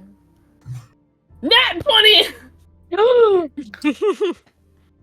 So you would know that kobolds are naturally resistant to fire. Resistant or immune on the inside? Do I know anything if they've ever eaten fire? If that's a thing that's happened before, since they're always. I would say I would roll a dice. Nat 20. I would say I'll give it an 80-20. Oh wait, what do you mean? 80% chance he lives, 20% chance he dies. Oh my god. I mean, it's just a fireball, so it'll Listen, just do a little damage, right? Yeah, but The shop Wait, if is he open. dies, we could just steal the potions and leave, right? Exactly. Yeah, it's a possibility. Say we risk it, why not? Fuck it. I'm gonna be you know what? Fine, I wanna make the firebolt, I'm gonna make one disappear. And then the other one, I want to make it get really, really small. That will not lower the chances. Okay, I'll be okay, handy, try to feed him the fire, from my hand. He's tasty fire. Tasty. All right, let's roll. I'm gonna say I'm gonna roll a D10. If it's 1 or 2, he dies. What? He lives. Oh, okay. So I'll be so can we trade some gold for shadow coins now? Absolutely. I'd be happy to do that. You guys are the Dreams of Dolores. You're all heroes. If it weren't for you, we'd still be under tyranny. Perfect. I'm just gonna glance at everybody else. If I'm being completely honest, I would have done it anyway with the fire. Then why'd you say I had to feed you the fire to do it? Well, you can't blame a guy for taking advantage of a situation. I wanted some fire. That was tasty. She'll kind of shrug and be yeah, you're fair. But seriously, listen, okay? I know we never met before technically, but my name's Avin. I am one of the only kobolds in this city that knows magic. And well, the last person that was here was Villana, and she abused her power. She always sold crappy potions and stole money from people, abused her position in the council. But then you guys showed up, and well, she died. And you stopped Rift from, making stuff awful all the time for us. Kobolds were treated like slaves. Dragonborns were prosecuted against. People were always getting treated like garbage. But nowadays, everyone's standing up for each other. Everyone's talking about how good things have gotten. And it's thanks to you, Rain. So thank you. Well, I'm just the face of it, but I think everyone here has contributed something, and we're glad that we can help. Well, the citizens of Davania thank you. I've never seen people more happy than ever before. Everyone's talking about it, saying how you guys are our saviors, how nothing's been better ever since you guys got here. Anyway, I'll happily trade you the gold for shadow coins, and I'll even give you a buy one get one free deal on any potion you buy. Oh, Awesome. that's wonderful. Thank you. That's great because I have a list. Well, that's He great. pulls out a scroll that just flops to the floor, rolls out the door. No, I do have a couple of things that I want to get. I don't know. So how much gold do you give him? Oh, that's what is the exchange rate from him? It is 100 to 1,000. Yep. Oh, okay, so like 1 to 10. Yep. Oh, I don't know, bro. I'm gonna look over at the rich one.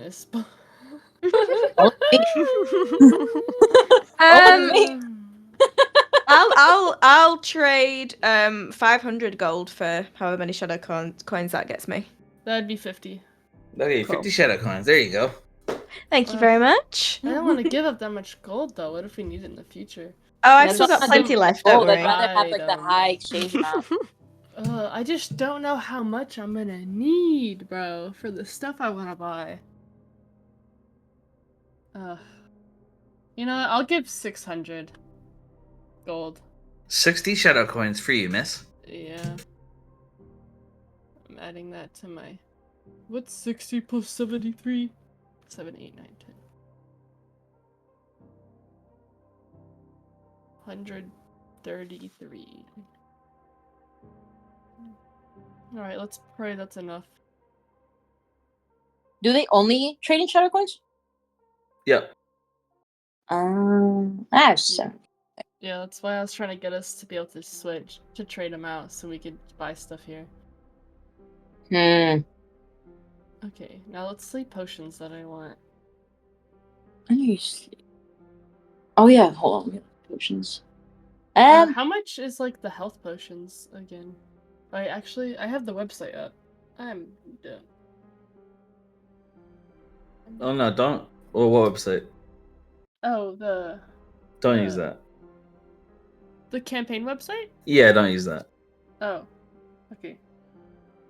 So for a health potion, it is exactly 10 shadow coins per health potion. like regular ones or like greater, supreme? I'm gonna say regular. Yeah. 15 for greater, 20 for supreme. 20 for supreme. I like gold though.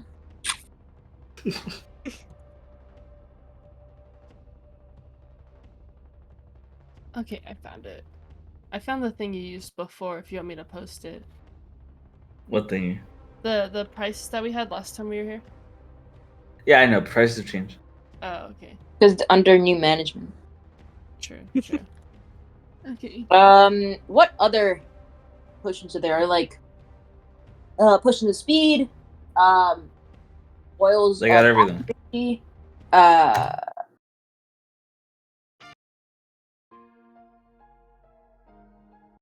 Have like potions that will make someone tell the truth. I feel like that could come in handy. Truth If potion. there's the love. would work. Yeah. No. Ooh, maybe. So a For truth potion, demons. a truth potion would cost 50 shadow coins, Oh, 50. and a love potion would cost 30 shadow coins. Is somebody writing this down? Oh, okay. Yes. Thank you, Evelyn. I'm looking up potions on D&D.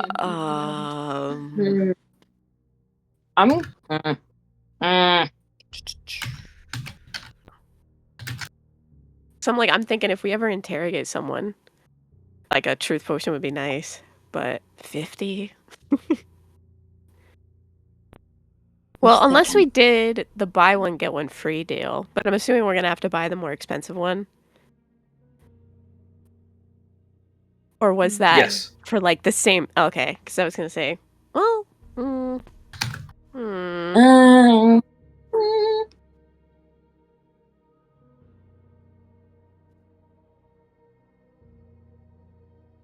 I might get a truth potion and a supreme healing pot.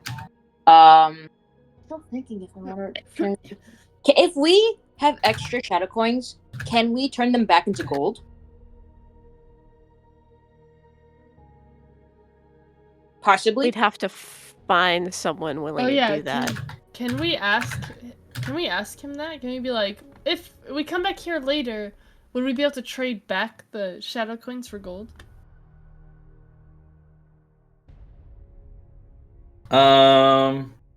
Later. Would Evan do that? Like after we shop, if we have leftover shadow coins, can we come back to Evan? So he'll say, "I'm willing to do that, but I have to warn you.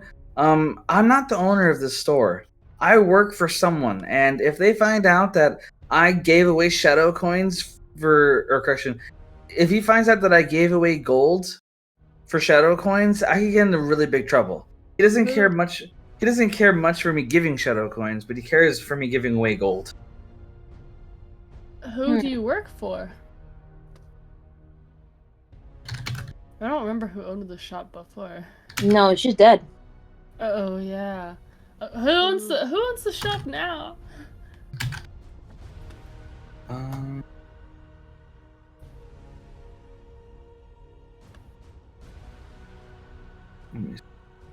One second. I'm sorry. I'm messaging Rain. No, you're good. I'm good.